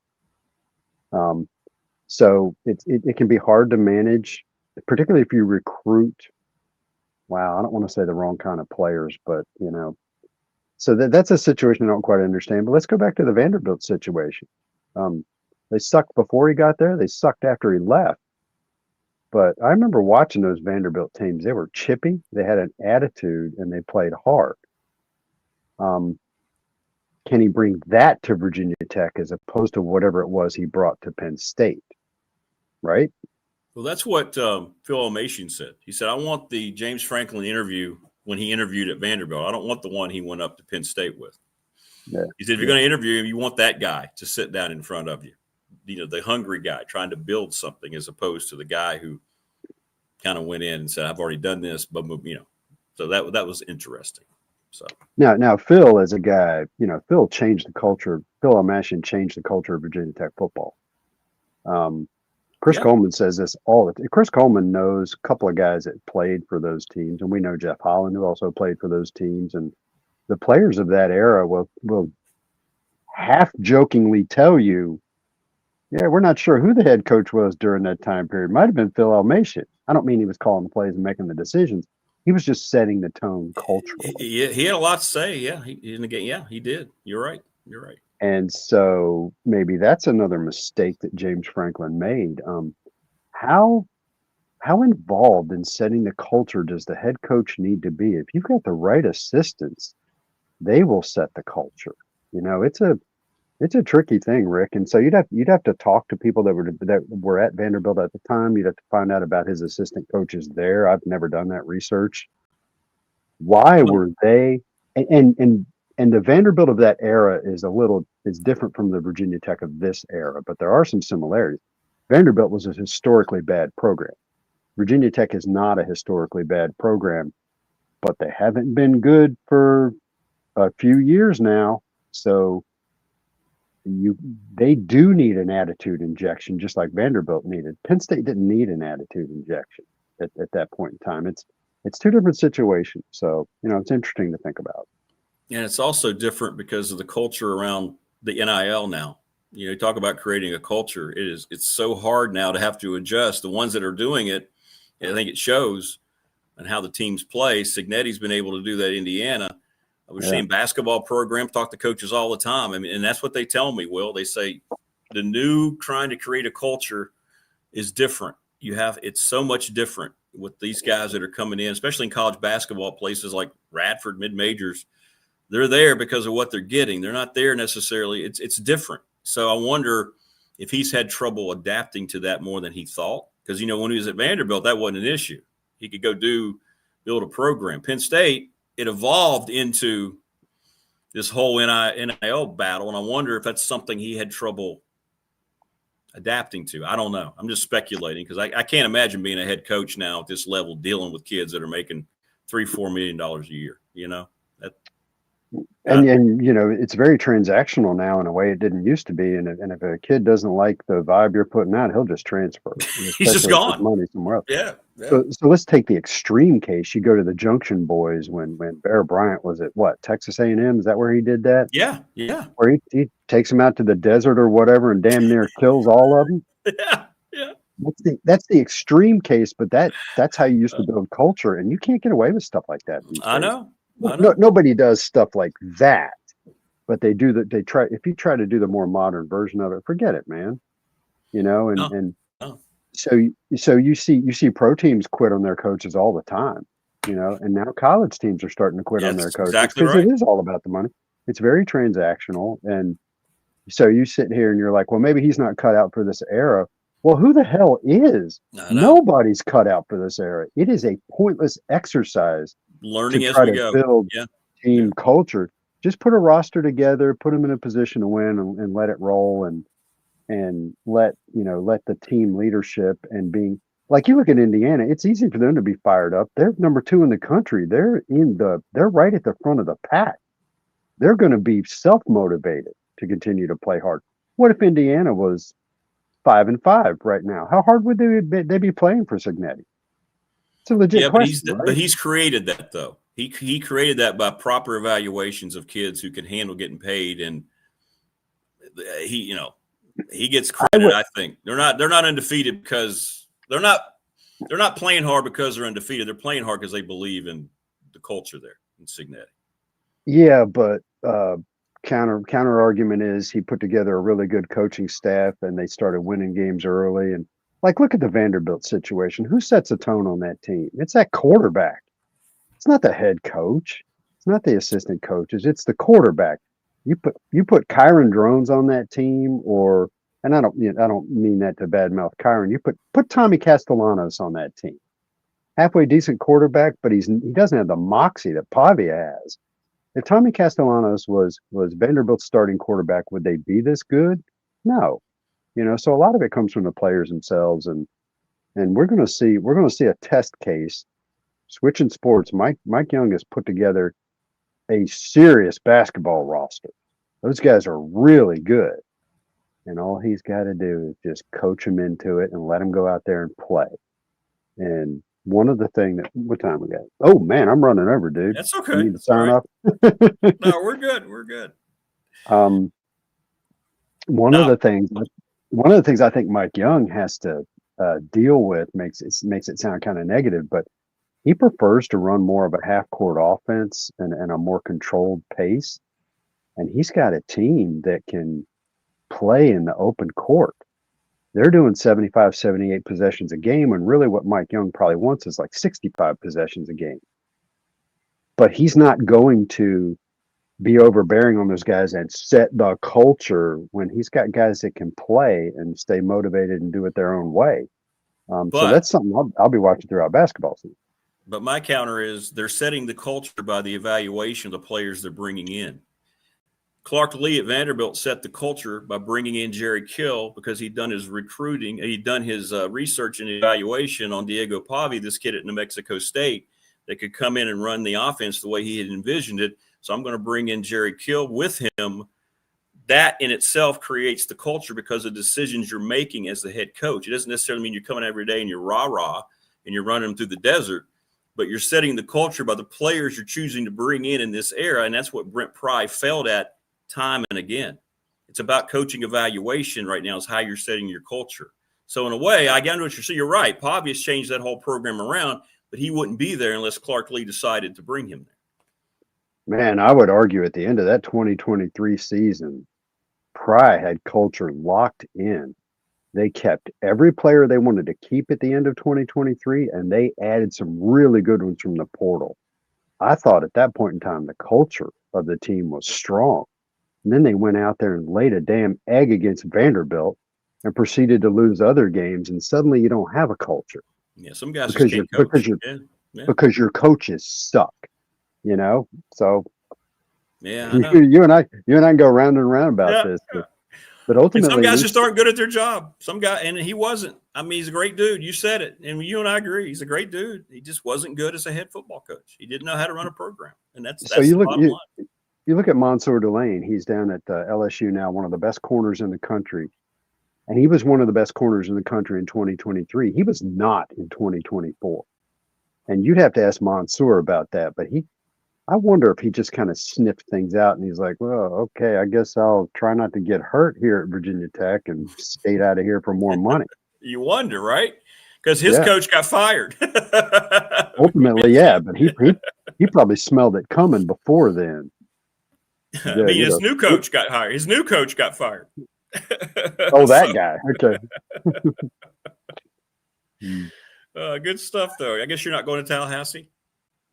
No, this is the first game that I have not seen in person this year. I've seen every other game in person. How about that? So I'll see 11 out of 12 in person.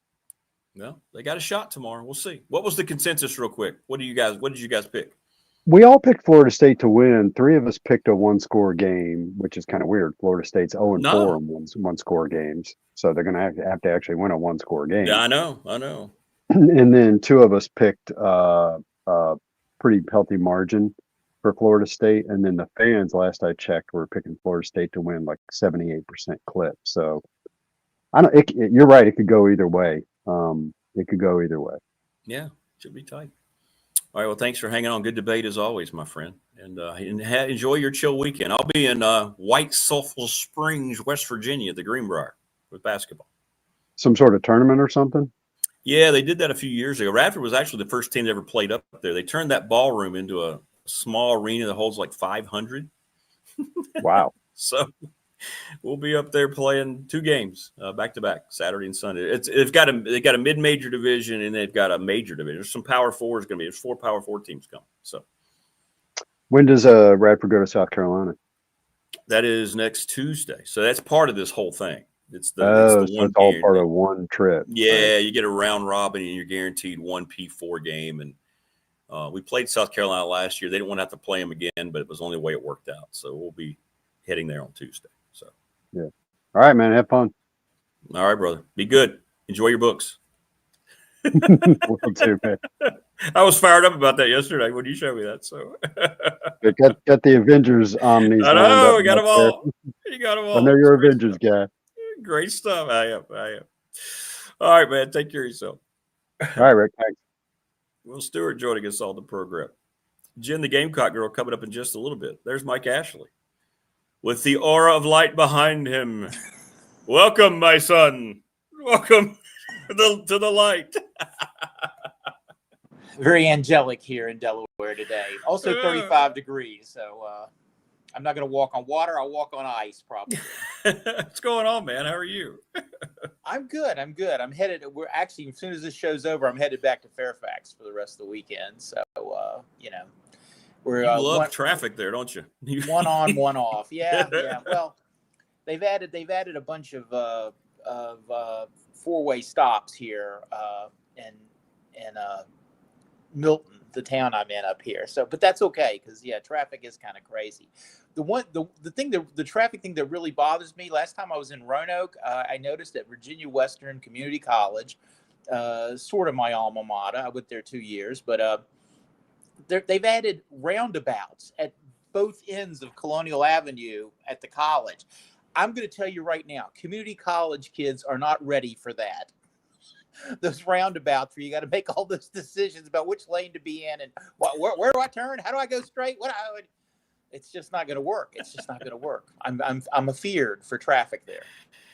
I get it. I thought about you. Obviously, there's been a lot of back and forth. You are a Salem native. The baseball team there and their new identity not going over very well. And I understand why. Your thoughts, Mr. Red Jacket? I'm gonna get to that if you let me save that. Oh, okay, good. Oh, I didn't realize it was okay. All right, we'll wait. A little bit of a history lesson with it too. So there you go. But anyway, what do you think about it? Have you commented on this already? Oh yeah, it's terrible. It's stupid. Yeah. Well, it's dumb. You use the back half of kayak. There's no yaks in this part. And it's just the whole thing. No, there's no yaks on the ridge anywhere. No, I don't. I mean, around Dedmond, I see a lot of deer, but I don't see any yaks coming out of the woods. Oh, they tried so hard. I don't know if you saw the whole. WDBJ actually televised the announcement, so I could watch the whole thing, and they were trying so hard to sell this. But I can't wait. Is this going to be your open mic? Is this going to be your open mic? Part of it, yeah. Okay. Cleaning out some notes here, but I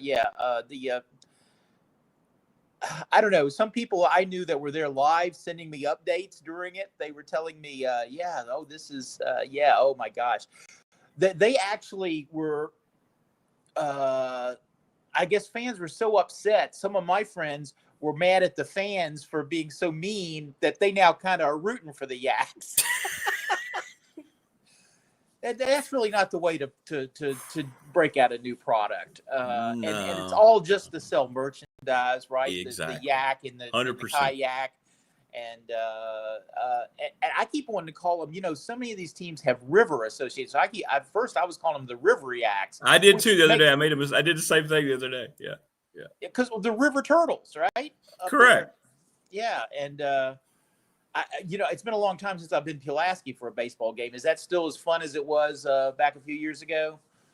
Sadly, no. It's not. It's not the same because it's not the fault of the people up there. It's just when you lose the Major League Baseball affiliation, it takes so much out of it. That whole league, I think, is struggling. I mean, the Apple League lost all that thanks to the horrible leadership at Major League Baseball's level. They were one of the leagues that got stripped of that, trying to save money, in a multi-billion-dollar industry. Of course. So it's not the same. It's just you get summer league college baseball now, and it's just not the same vibe. It's not. They're doing the best they can with it. I'm not criticizing the people up there. They working their tails off. But no, it's not the same in any way, shape. Well, in Salem, and I didn't get to a game last year, but I'm hearing the same thing because it's the Carolina League was always high Class A. Yes, yeah. And for people that know the difference, it is a big difference when you're a lower Class A. Now the baseball's just not as good, and is what I'm hearing. And it wasn't always great before, but it was fun. The thing about it is, the old ballpark. Even Salem putting out those terrible teams some year, you were always in the game. It was like being at Fenway or Wrigley. Yeah, you were 1 3-run dinger away from being right back in the game. So there's always some drama, and that was just a fun place to watch a ball game. And the new place is beautiful. New, it's not new anymore, but it's 30 years old now. But it's it doesn't. My friend Ralph Barrier always had the great line about stadiums like this. It's charm free. Yes, he's exactly right. But this one, you do have the great view of the mountains, and that's what they're trying so hard to sell. But the people that really enjoy that are going to be out doing some of those things, biking and hiking and canoeing and all that. They're not going to sit there for a long baseball game in those seats. So anyway, we got to get Ralphie on here. That'd be fun. You should. He's a very funny guy. He is. Love Ralph. Real quick before you get into open mic, I know you're not covering anymore because you're in retirement, but what do you think Maryland's going to do for a football? How do you think? I mean, I can't ask you who because I have no idea, but are they going to go on an extended search? Do you have confidence that they're going to be able to find somebody who can try to finally get some traction in that league? Generally, everything for those of us that grew up in that area where you're talking to me from, we base everything on our knowledge of growing up with Virginia Tech. And let me tell you, the Maryland fans just don't emulate the passion that Virginia Tech fans do. No. And it's just too big a market. It's too hard to get to the games from many areas. And they just, not since Ralph Friedgen came in, if they had a coach that really galvanized the Terrapin community. Now they've got this, beautiful, they call it the shell. They took Cole Fieldhouse and built it into an indoor football, their indoor football practice facility. It's state-of-the-art medical facility there, and there's a tunnel that leads from Cole Fieldhouse into the stadium, and it's a beautiful setup out there for that, and that should be a boon in recruiting. And Mike Loxley has done that. He's recruited great. The problem is, and I think everybody can identify with this, I love Maryland's young talent. They got so many great freshmen this year. Zaire Mathis and Sydney Stewart. Those guys are as good defensive players as I've seen come in there in a while. And then Malik Washington is the real deal at quarterback so far. And so if you get rid of the coach who recruited them, are those guys hanging around? Do you go back to square one with a new coaching staff? And the thing about Loxley was he got here, he was the perfect man for the job back right after the Jordan McNair thing, the kid that died in the summer workouts. Right. Loxley is from this area. He knew that family even as he took over and kind of healed those wounds quicker than I think any other coach could have, and kind of held the program together through some tough times, a change of athletic director and all the things that were going on. And so many people in the athletic department gave him so much credit for that. And he's had a reputable program, but it's not where people want it to be. It's not where it should be. And I'm not sure that's all his fault, but people want big change, as we see regularly over and over again. So I'm afraid he'll fall victim to that. We'll see what happens. And I it's just going to be tough.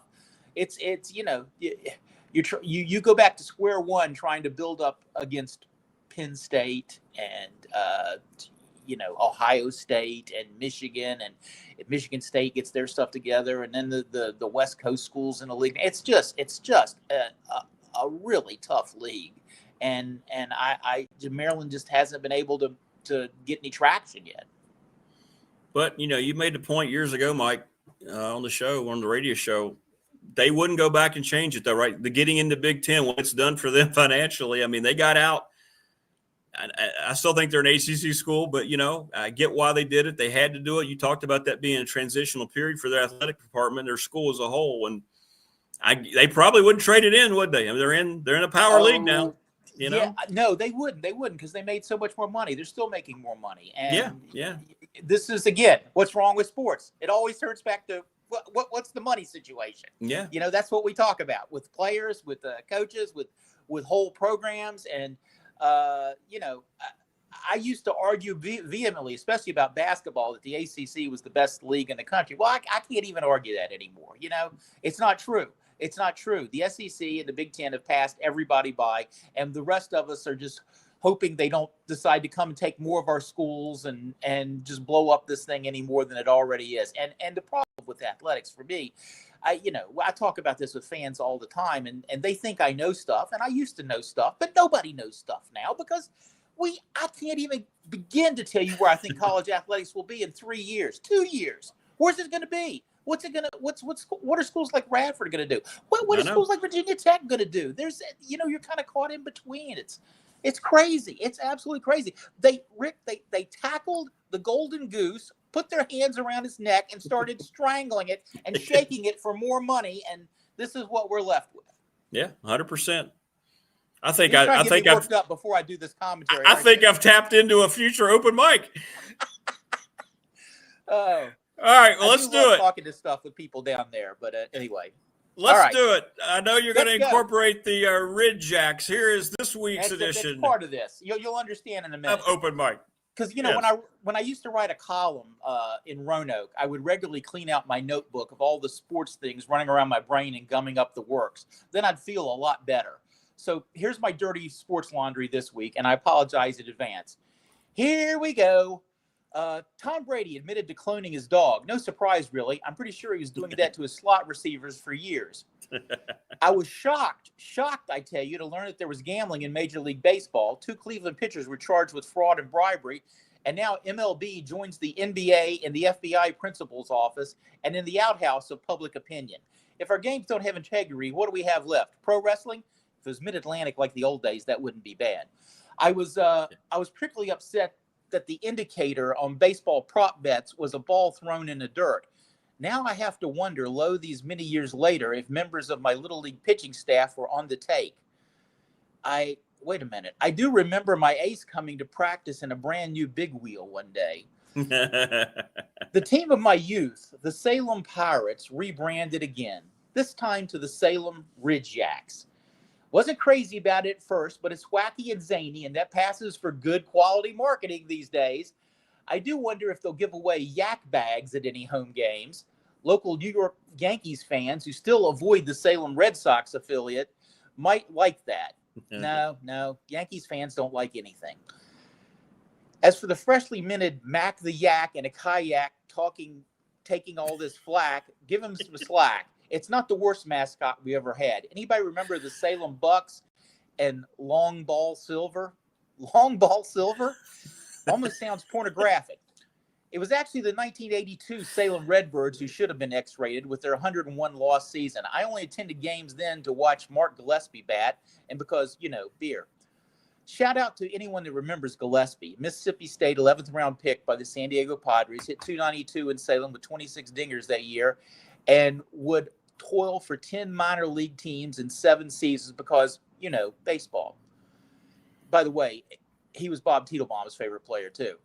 To add to our pain, the Nashville affiliated Oak Ridge Boys owned Redbirds played the song Elvira every 7th inning stretch. Painful. Giddy up. Got that stuck in my head thinking about this. Papa Mau Mau. There you go. Now I've passed it on. Personally, I have always lobbied for the local Roanoke Valley team to be named the Cheesy Westerns. And if you don't know that reference, well, you need to get to Roanoke more often late night. I got to admit, this year's World Series gave me a little of my old baseball wah back. Also, Shohei Ohtani is Benjamin Franklin, Benny the Jet Rodriguez among his childhood friends in the Sandlot movie. He's just so much better than all the other kids. By the way, pitchers and catchers report to training camp in warmer climes in just 90 days. Thanksgiving turkey and fixings report to my belly in less than 2 weeks. More detail on that developing situation next week. Stretchy pants on deck, pass the gravy. Love it. Love it. And then next week we'll hear about and then next week we're going to hear about how mad he is about money in sports. No, I'm that every day. True. Yes, you are. Yes, you are. Don't you? I already talked about this on the show. It's like whenever I'm talking sports, it always comes back to money. Whether it's your team your pro team being able to hang on to all the guys they've got, are they too good? Oh my gosh, we can't keep Micah Parsons. He makes too much money, or. Now in college, it's like Virginia Tech being, we got enough money to buy out our coach so we can go buy a new coach, and then and they're not the only ones. They were just kind of ahead of the trend this year. But I'm kind of shocked that's shocked, I tell you, that people are buying out their coaches so quick. But on the sports side, I get it. But where is the sanity? Where are the people making good decisions and saying, hey, it is college athletics. We're shaking this team up by the rules right now just are not good. Just they went from where it was too tough for kids to matriculate to other schools to now it's way too easy. And I don't know. There's got to be some accountability somewhere in there, and it hasn't even come from the president's offices, in terms of what they're willing to do to be successful. And then anybody that looks at those frightening lists of the highest paid state employees in each state, it's always the football coach at the big school in the state, and that's probably not how we should be running our society. But hey, there's bigger fish to fry, 100%. And I'll eat one if you have one there. You love seafood. I did. I had some last night. There you go. See. All right, my friend. Have a great time. We'll be in West Virginia this weekend for the. Yes, you guys have a good time up there. That's a wonderful place to go see a game. Our fans should go up there and do that because I had a blast up there. I just can't do it this year for some other reasons. But anyway, yeah. Goober says hey, and hey, look forward to seeing everybody. All right, be good, brother. Take care, man. Mike Ashley, great stuff. Open mic here on the program. I want to thank all of our sponsors once again. I want to thank the Ready Set Fund. Bob Christ, thank you so much. Reach out to Bob, BOBCRIST11@gmail.com.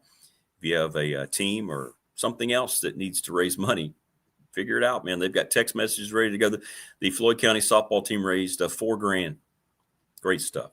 Professional Door Incorporated, residential commercial garage doors. Thank you very much, Travis Williams, for sponsoring the text line in the program. And go see him. They need workers. Just walk in. You don't have to make an appointment. Just walk in. Give them a call. Whatever you want to do. Help them out. You're going to be glad that you did. If you're willing to work, he'll train you. You're going to be very happy. Thanks to National Bank, member FDIC, the exclusive banking partner of BDST, here on YouTube.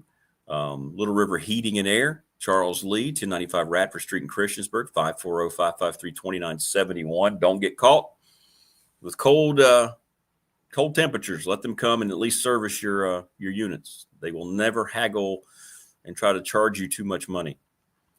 The BDST Fan Question of the Week brought to you by the attorney Ryan Price, 701 West Main Street in Radford, and Georgia Tech and Louisville were your picks to go to the ACC title game in this week's question. Thank you so much, Pulaski County Sports and Entertainment, the presenting sponsor of this program. Jonathan Sweet will join us coming up on Monday. We're going to talk about the racetrack being open once again. Family fencing, free quote 540-200-8294. We've already read you the new facts as they're going to work through the winter. Winter is actually one of the best times of year to get your new fence installed. So give them a call. Free estimates, again, 540-200-8294, familyfencingnrv.com. Thanks to Mark Hundley, McClellan Chiropractic, 540-200-8294. Don't let your back ache. Go get fixed up, man. And Mark is the best. And he has a great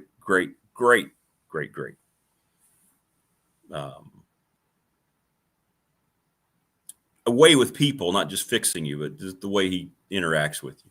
Thanks to James Lawson, 300 North Franklin Street in Christiansburg. James Lawson, owner and huge Virginia Tech supporter. Give James a call at 540-381-8011. And the NRV Super Bowl, 25 years they've been serving the community. 540-382-5525. Reserve your lane now. Go see Brad Harvey, Harvey's GM in Radford, and get your next vehicle. He'll search. He won't rest until he finds the specific vehicle you're looking to purchase. Let him help. Jen the Gamecock Girl will join us here momentarily. We'll have our college picks. Let's get caught up here. Where are we here? Jason's saying, who on X is saying an announcement is coming today or tomorrow about James Franklin coming to Blacksburg? Are they? Is this like credible people? Let me see. I mean, I don't know how I can even find it. Let's see. Let me know who you got that from, Jason. Who knows? Who knows? Yeah, I'm sure they are. I'm sure everybody's going to say all sorts of things. If it's not like On 3 Sports or Pete Thamel,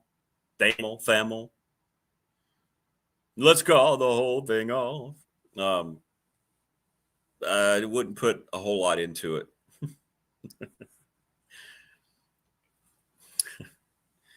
When it's one of those people, then you can go, hey, Tech, you got your wish. Tech fan, you seem to be enamored by one guy the whole time. You're going to get him. Good luck.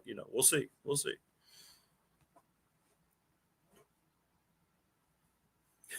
Pete Camel. Who is Paul Collins? I've never even heard of Paul Collins. Tell you what, when somebody lists something like that, tell me how many account followers that he has. Check that out for me, Jason. And check out what his bio says. Paul Collins. I'm guessing he has less than 1,000 followers. I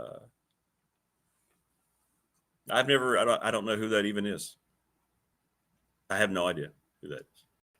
Yeah, Pete Camel. 404. There you go. Yeah, I wouldn't think that would be what you would call a valid source. He's breaking that news, but he has 400 followers. Watch out. Watch out. All right. Now comes my favorite time of the week because I get to hang out with pretty people. It's Jen the Gamecock Girl. How are you? Better now. Thanks for the sweet little setup there. You like that? I do. Thank you. Where are you? I'm in a very boring hotel room. Can you see? I can kind of tell. Yeah. I'm in Charlottesville, and I'm really just here tonight. Well, last night and this morning, and then I'm going to Fredericksburg to see my brother for the weekend. What are you doing in Charlottesville? I saw some of my Christiansburg friends here. And then I'm staying the next 3 nights in Fredericksburg to celebrate my brother's 60th, which is crazy for me to think about. Wow. No, chat, you're all pretty, but you're not Jen pretty. What is chat saying? I can't see without my glasses. I said, now I get to hang out with pretty people. And they said, are we not pretty, Rick? The chat people took offense. Hi, chat people. You're beautiful, chat people. Beautiful, beautiful. All right, so you're in Charlotte. So you're in the same state. Wow, look at you. Wait a minute, that means things, right? Because James Franklin was down in Old Dominion last night, so that means you've been hanging out at Tech all week. So if you've been in Charlottesville, that means you've had to be home here in Christiansburg all week. I have not been home at all. I promise. You have not been shunned. I drove directly here from Columbia yesterday. I would let you know. I would at least try. Now, are you going to let me know when you're in Columbia for Radford? Yeah, we worked all that out yesterday. Neil and I are coming down same day on Tuesday, so we won't be coming down the day before because it's a 7:00 game. For some reason, I had in my mind that it was an afternoon game, but it makes sense. It's Tuesday. Okay, so you're trying to tell me you're not gonna hang out with me? Well, no. I mean, if you want to come down, and aren't you going to the game? I will be at the game. I'll come see you at the game. What? Don't you work? You work. It's Tuesday. I actually do work. Yes. See? What? You're yelling at me. We would get to hang out anyway. Well, I mean, gotta at least see you and hug you. Gotta take a selfie. Well, that's gonna happen. I mean, that'll happen. Yeah. Okay. Selfie needed. And you don't get off to what, 5? Yeah. I might be able to leave a little bit earlier. What time? You said the game's at 7, right? Yeah, well, we'll already be at the arena. See, we have to be at the arena for interviews and stuff like that. Well, maybe I can get down there a little early and walk down. It's a block. I work 1 block from the basketball arena. Okay, well, you just walk right in then. You got your ticket, or you get in free, don't you? How does that work with you guys? I know people, so I get stuff. So I don't know what the normal person does, but I just know that I am grateful for connections. So it's the pretty people discount. No, it's just friends being generous and sweet. So that's how I will get in, is that way. Is that a new hat? Is that the 3rd different Gamecock hat we've seen? No, this is from number 1. Okay. Yeah, number 1 is back. I think it was twice with you, actually. That's Sir Big Spur. Well, it's not officially. It's not branded. It's not a South Carolina branded item. Oh, it's you got a knockoff hat, is what you're telling me. It's a fashion statement that happens to work for Gamecock fans. So I love it. I wear it a lot. I'm going to die on the hill, though, that Sir Big Spur greater than cocky. Dying on that hill. Yeah, see? I mean, what the hell is that? You give me Sir Big Spur, I know I'm looking at a prime rooster ready to go out and cause some damage, right? I hear him at the game. They have to leave him tied to that rock for a reason, because if they don't, he's going to be out there kicking ass, right? What's Cocky doing? Cocky's let himself go, right? What? Yeah, are you insinuating that he doesn't look healthy? Or I think he's got a pretty large midsection, right? I know. I can relate. There's not a problem being a little bit bigger around the equator. I mean, he's just enjoying some good Southern cooking. No, yeah, exactly. Nothing wrong with that. Banana pudding. That's not really intimidating running around the football field. That's all I'm saying. He's very cute, though. His face is expressive, don't you think? Well, maybe that's what's wrong with Shane Beamer's program. Our mascot is cute. Well, most of the suit people are cute. Like, think of a suit like a thing that goes on a human, a mascot suit. That's scary. Other than Wake Forest, and that's scary, but I don't think it's meant to be scary.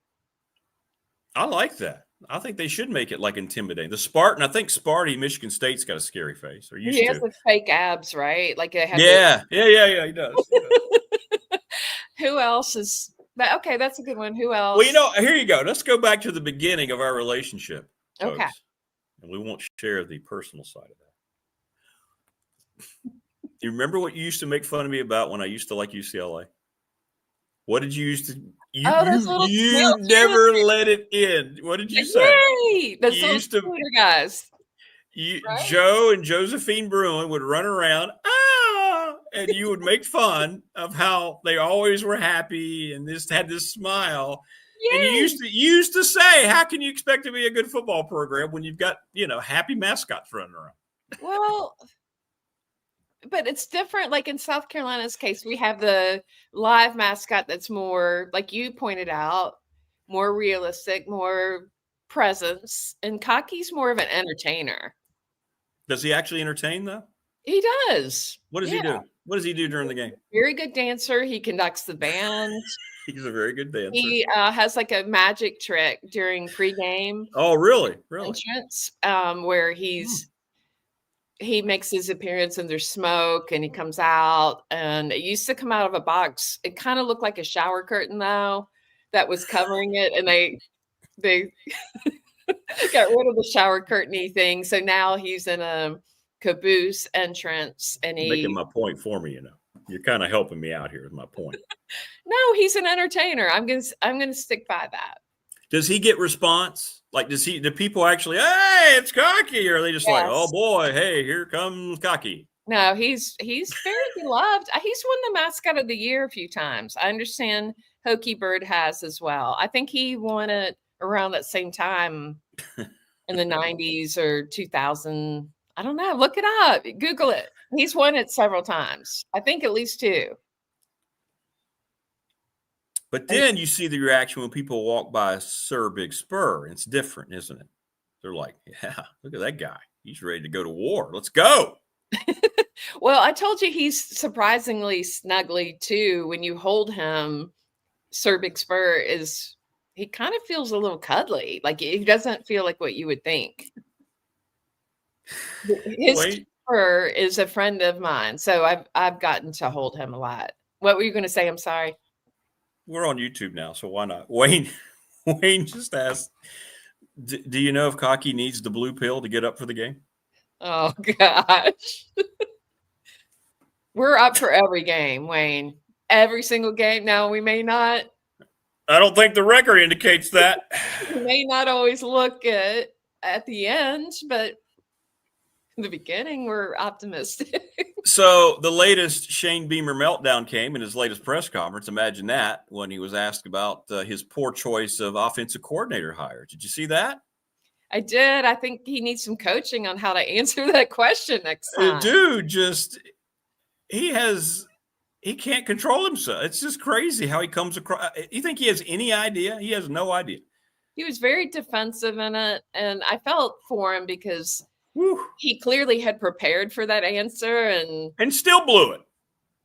Yeah, I wouldn't have advised him to handle it that way. And we've known as fans that he has missed on those hires. And yeah, the results speak. Yes. Well, Norris Sellers, he's the most naturally gifted quarterback I think I've ever seen. I mean, obviously I haven't followed South Carolina before my lifetime. I was not able to, but I mean, he is really so impressive. And if we just, I don't know. Who was Holtz year? Who was Lou's best quarterback? Lou Holtz. Maybe Phil Petty. Okay. So I'm thinking Spurrier. What was the kid's name at Spurrier had that you guys? Stephen Garcia. Who? Stephen Garcia. Stephen Garcia. I think that kid was good. He is, and he's a character. He's really fun, and he now does a podcast about Gamecock football, and he's very honest and unfiltered.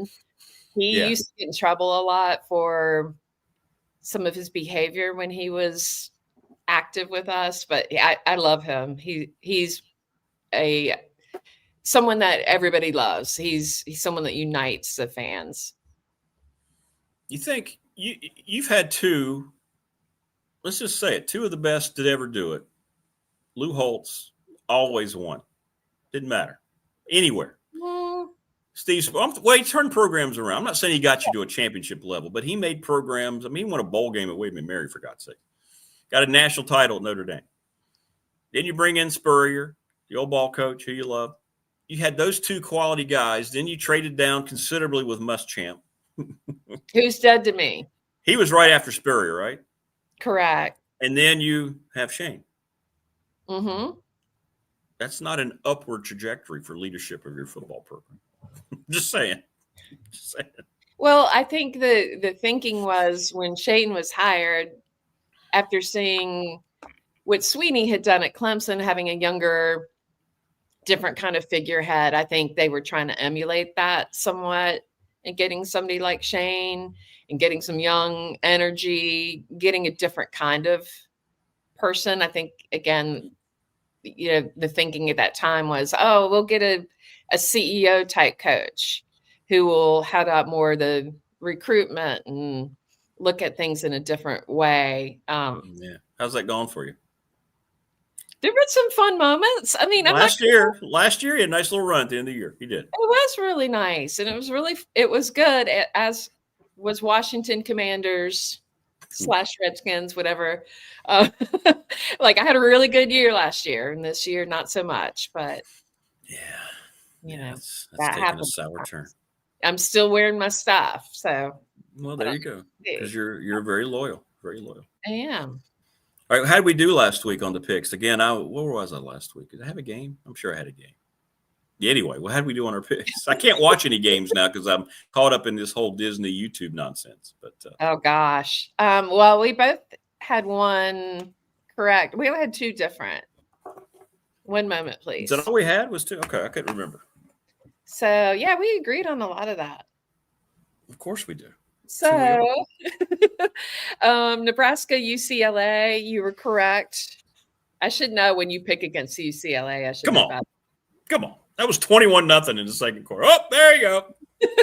And then BYU, Texas Tech. I had Texas Tech. You had BYU. So yeah, I'm done with the Mormons now. I know you've been burned by them a few times, but I'm up 1 on the season so far. Okay. All right. There you go. There you go. There's football left. And there's football that starts tonight, and that's our first game. Clemson. Sorry. Clemson at Louisville. Louisville coming off just a disgusting home loss. They were 18-point favorites against Cal and blew it last week. Are they going to be motivated? Are they down? Is Clemson on the resurgence? What do you have tonight? What do you think? I think Clemson's coming back. I think they looked pretty good against FSU. Yeah, you're going Clemson? I think so. I think that heartbreaker loss from Louisville, the one with Cal, right? Was that last week? I'm losing track. Yeah, it was last week. I don't know how they're going to respond to that. What are your thoughts? I'm going to trust Jeff Brom to, if he doesn't bounce him back this week, he'll lose back-to-back home games. I mean, I know they're trying to negotiate a long-term deal with him, but he needs to win this game tonight. I think out of necessity, Louisville, if they want to have any shot to hang around this thing, they got to win tonight. So I'm going to go with them. It's a playoff game for them in terms of the ACC title. So, all right, you love it. Jen loves nothing more than when I throw in random Big 12 games in our list. How about Arizona at Cincinnati? I know I looked at this one and I was like, ugh. I'm going Cincinnati. Yeah, me too. At home, I am too. It's like what it is like the reason, but you look at the spread, right? That's the only reason I do that. When you look at the spread, it's like 1 or 2 or 3. It's not. I think it was 6.5. Is it really? Well, I probably was drinking too much cough syrup middle of the week. Notre Dame at Pittsburgh. Pat Narduzzi's saying we don't need to win this game. It's not a conference game. Like how honestly, he got a lot of pushback for that. People didn't like that. I get it, but I know what he was trying to say, just didn't say it right. Notre Dame, right? But Pitt's on a resurgence. They change. Amazing what a good quarterback can do. And it's at noon, so you know my theory. And a lot of times it's right. I know. Explain your theory again in case people don't know. You're right. It's a good theory. It's a good theory. The noon games, I just feel like it's really hard for the home team to get revved up and ready, as well as the fans. How much do we hate that as a fan, getting ready for a noon game? Absolutely. Hate. Plus, I don't like tailgating with like breakfasty food, like omelets, and doesn't do it for me. No, you're right. I think there's an innate advantage there with the road team for a noon game. I agree with you. All right, Oklahoma at Alabama. Speaking of resurgence, Alabama's playing really well defensively right now. I mean, really well. I think they've turned the corner. I think they're going to beat Oklahoma. Well, I do too. So far, you're disappointing me. I was hoping you'd reach on some of this, but I'm with you. I just feel like maybe Oklahoma makes it a game, makes Bama work for it a little bit, but in the end, I feel like they'll pull out. Yeah.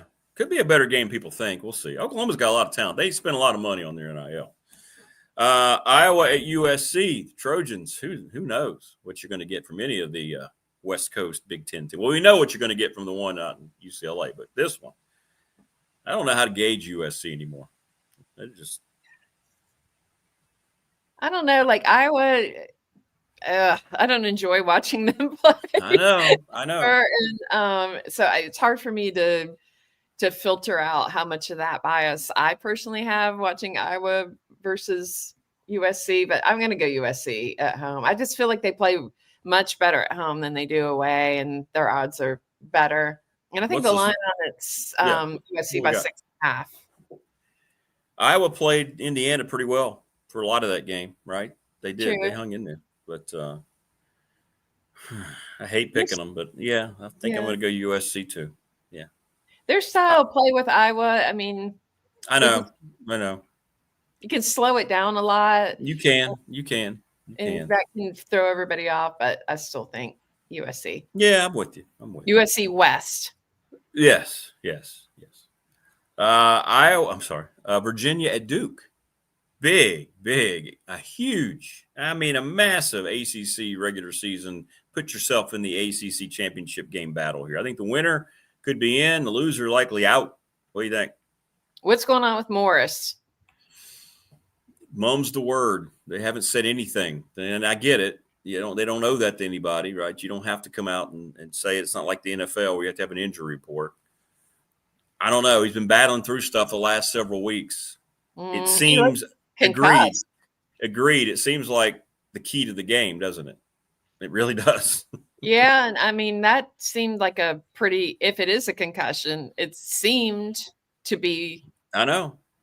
Not minor. So I'm just going to go Duke because I just don't know what's going on with Morris. I am too. I'm going to go Duke and it's the same reason. It's just they're not saying a word. And yet you would think with a concussion he would not be out there. And if he's not out there, could be Duke big if that's the case. Florida and Mississippi. Florida just wants to get the season over with, and they're hoping that the guy that they're going up against might be their new head coach. I don't think that's going to happen, but Lane Kiffin just continues to smile and let all the speculation build. His agents just sit around going, oh my goodness, how many new private islands are we going to buy when this deal's done? Mississippi going to win the game, right? Skinny Lane. How about, this is why Lane Kiffin, by the way, that's why he's an illogical candidate for LSU, because he has no craps to give. I almost said it.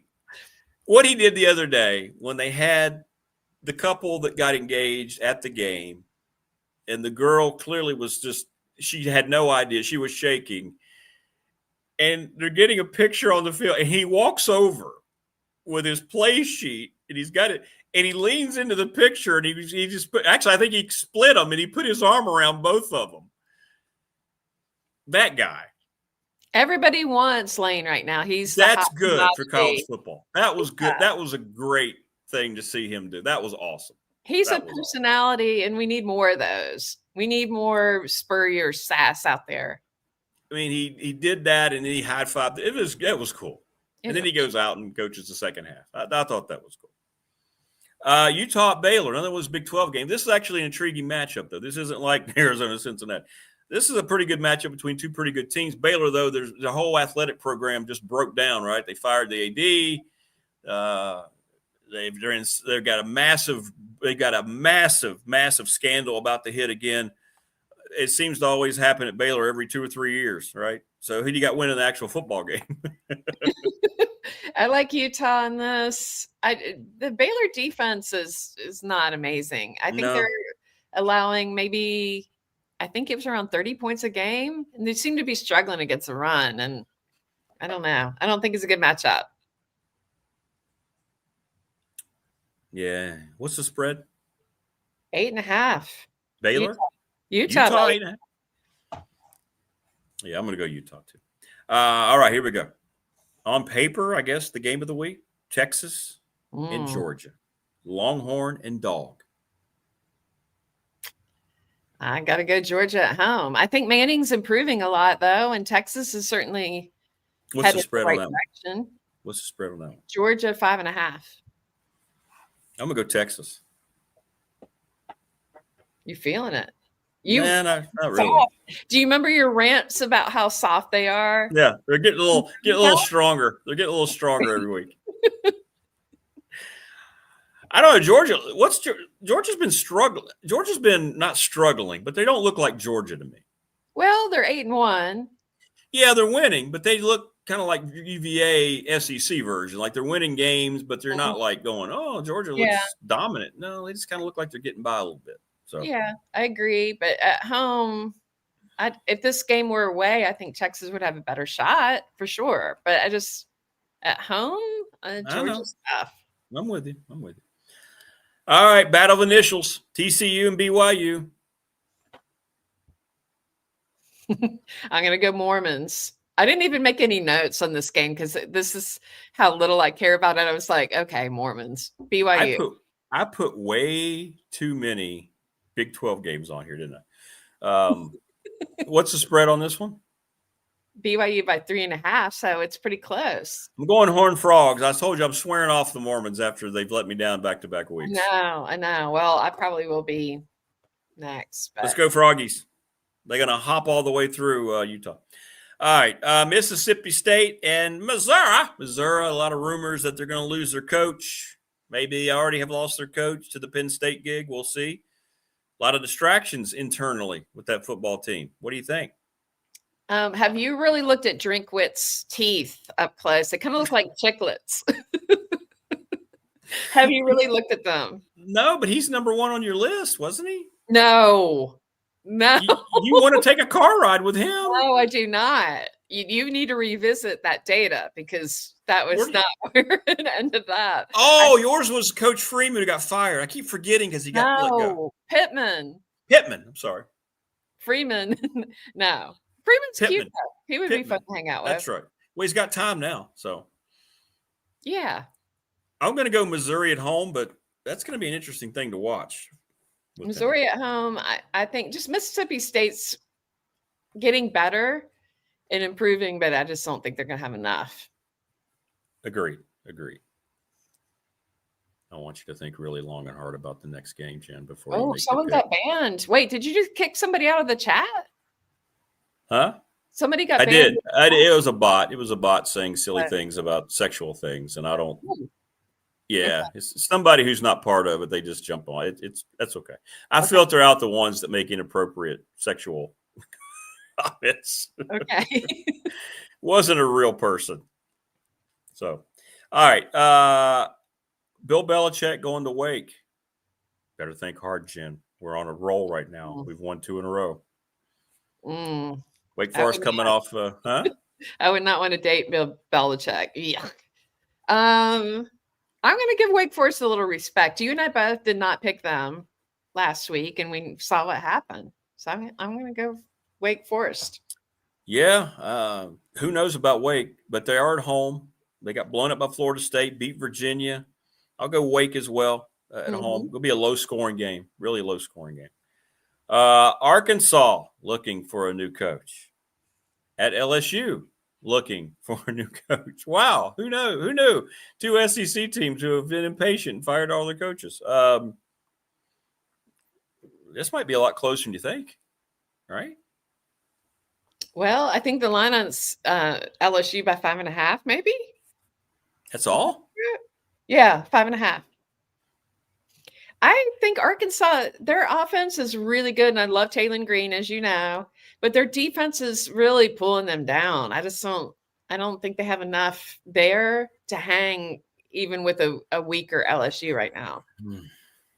What did LSU do after Brian Kelly? What did they do last week? Who did they play? Were they what all? Did they do? I don't know. Hold on, I'm going to look at our games because we would have picked them if they played, right? Unless they had. Let me know. Paul in chat says he missed the sexual comment. It wasn't us, Paul. It was somebody in chat. Yeah, I know. It's exciting, and I didn't get to see it. Oh, and someone's asking about Sellers. Jen and I don't do that. We save that talk for off air. Yeah, I'd send texts with anything racy. Correct. I'll go LSU. I'm going to go LSU. It's fine. It's fine. Go Arkansas. Come on. They're 2-8. Pick them. South Carolina headed down to College Station to take on the 12th man. Did you know that Texas A&M's pretty good, by the way? I don't know if you knew this or not. I'd heard a few things. Did you know they have a really, really good head football coach? Yeah. Yeah. So, what are you doing this weekend? Are you going to be watching football? No, I won't see any football. I'll be working all day Saturday. That's right. That's right. You're working. Right. Okay. So I'm guessing by your complete, ignoring, this is going to fall under the I cannot force Jen. I promised that I would never make her pick against her team. So she's taking 9-0 and number 3rd ranked Texas A&M, who, by the way, is a 19.5 point favorites over Shane Beamer. But it is a noon game. Okay. Let's get it. Did you see my little tagline in my title? Wanted victorious. Let me move the chat. Hang on. Victorious Gamecock OC ASAP. Well, you know what? You got to blame your coach. You don't blame the people he's bringing in. It's his choice. He's not vetting those guys well. That's why the question was asked. Blame both of them. That was a fair question to be asked. I agree. He acted like it was the most egregious thing you ever heard. That's why he's. Yeah. He did not handle it well. No. So we're going A&M, people. Don't make her say it. Don't make her say it. And finally, Virginia Tech heading down to Tallahassee. I don't really want to say this one either. I grew up. I grew up, sorry, with the Hokies. And I know. It's tough times right now. They've played pretty well on the road with Philip Montgomery, right? Let me see. What do we got here? Let me get updated here. They hung in there with Georgia Tech for a little while. They beat NC State. They've just struggled at home up until the Cal game. I'm going to preface this by saying I think it's going to be really close. I think it's going to be a one-score game. I'm going to go with Florida State, but I think Tech's going to cover the spread. It's 14.5. I don't see that at all. Florida State's a mess. I mean, who knows? They know they're going to lose their coach. What motivation do they have under Norvell? Tech has a chance in this game. I really believe it. I think Tech can go down there and get them behind the 8 ball. If they can mix up throwing a few passes that are completed, it'd be great. They can run the ball. I think they will be able to run the ball a little bit. So I don't think this isn't intimidating at all. I think they have a shot. I do. What is FSU's record? I don't have that in my notes. Like 4-5? I think they're 4-5. So yeah, I mean, I'm gonna go with Florida State, but I think Tech's gonna be right there in this game. I may be completely wrong, maybe, but I just think what we've seen out of Philip Montgomery and how hard his kids play keeps them around in these last 3 games that look very daunting. But all of a sudden now you can see Tech, if they get the right kind of offense going, that Florida State situation. But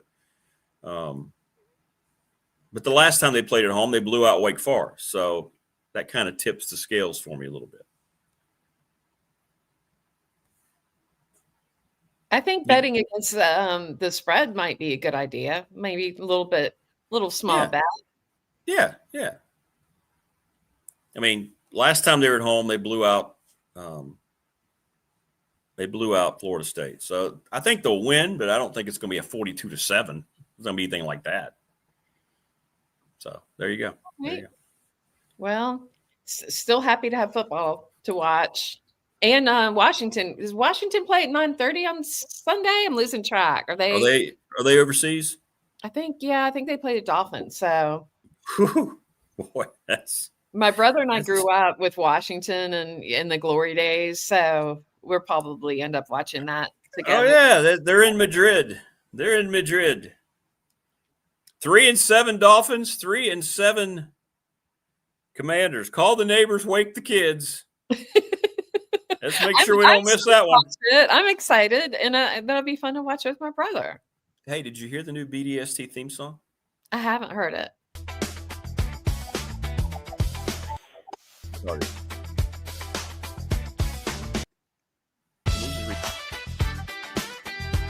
I don't know how to restart it. It didn't play all the way through. You're hearing the music. You like the music, don't you? I do. I think it needs horns though. You're enjoying that, aren't you? Like the line that little.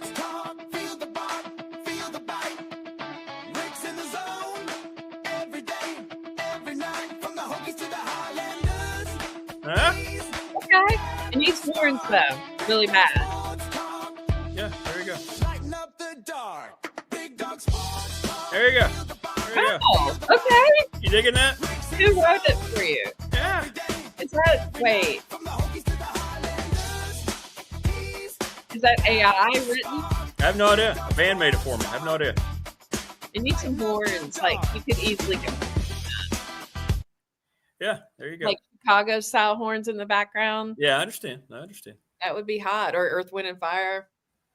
Yes, that 21. Coach Sargent is there. Yes, he is the coach at Wright State. We'll see him tomorrow. Radford and Wright State. I'll be in West Virginia at the Greenbrier all weekend, so I won't be watching So clarify, are the Gamecocks going to that, or are you? They're part of that in the upper division, yes. And that's why we play you guys again. It's our 1P4 game. Okay. So, I thought they were going. I just couldn't remember. yeah, they'll be there, and then they're going to be going back. Yeah, exactly. They'll be there as well. We don't play on that side of the bracket, but yeah, absolutely. Understood. And then you will be down to see me. Yeah, we'll see you on Tuesday.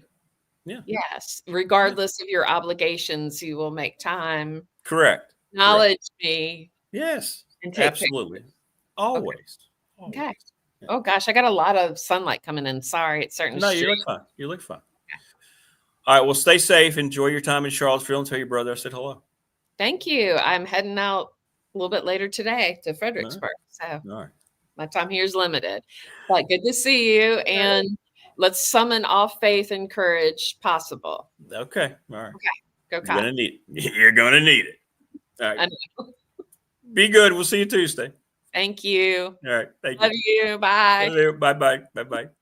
Jen the Gamecock Girl joining us. All right. Good stuff as always. Great week here this week. Thanks to the dudes from Floyd. Thanks to Will Stewart, Mike, and Jen. Thanks to you. You always make it special every week. You help me out every week. Thank you so much. Chat, text line users, all of our sponsors. I'll be at Dedmon today till around 1-ish. So if anybody wants a shirt, hit me up on our text line 391-0788. If you want to pick one up you've paid for, I have the list. Just tell me, and we'll go through it and get that. If not, we'll resume that next week. But have a great week, everybody. We'll see what happens with the Tech coaching search. And enjoy, if you get to watch all the games, enjoy them. And we'll be hooping it up in West Virginia this weekend. Take care, everybody, and we'll see you next week.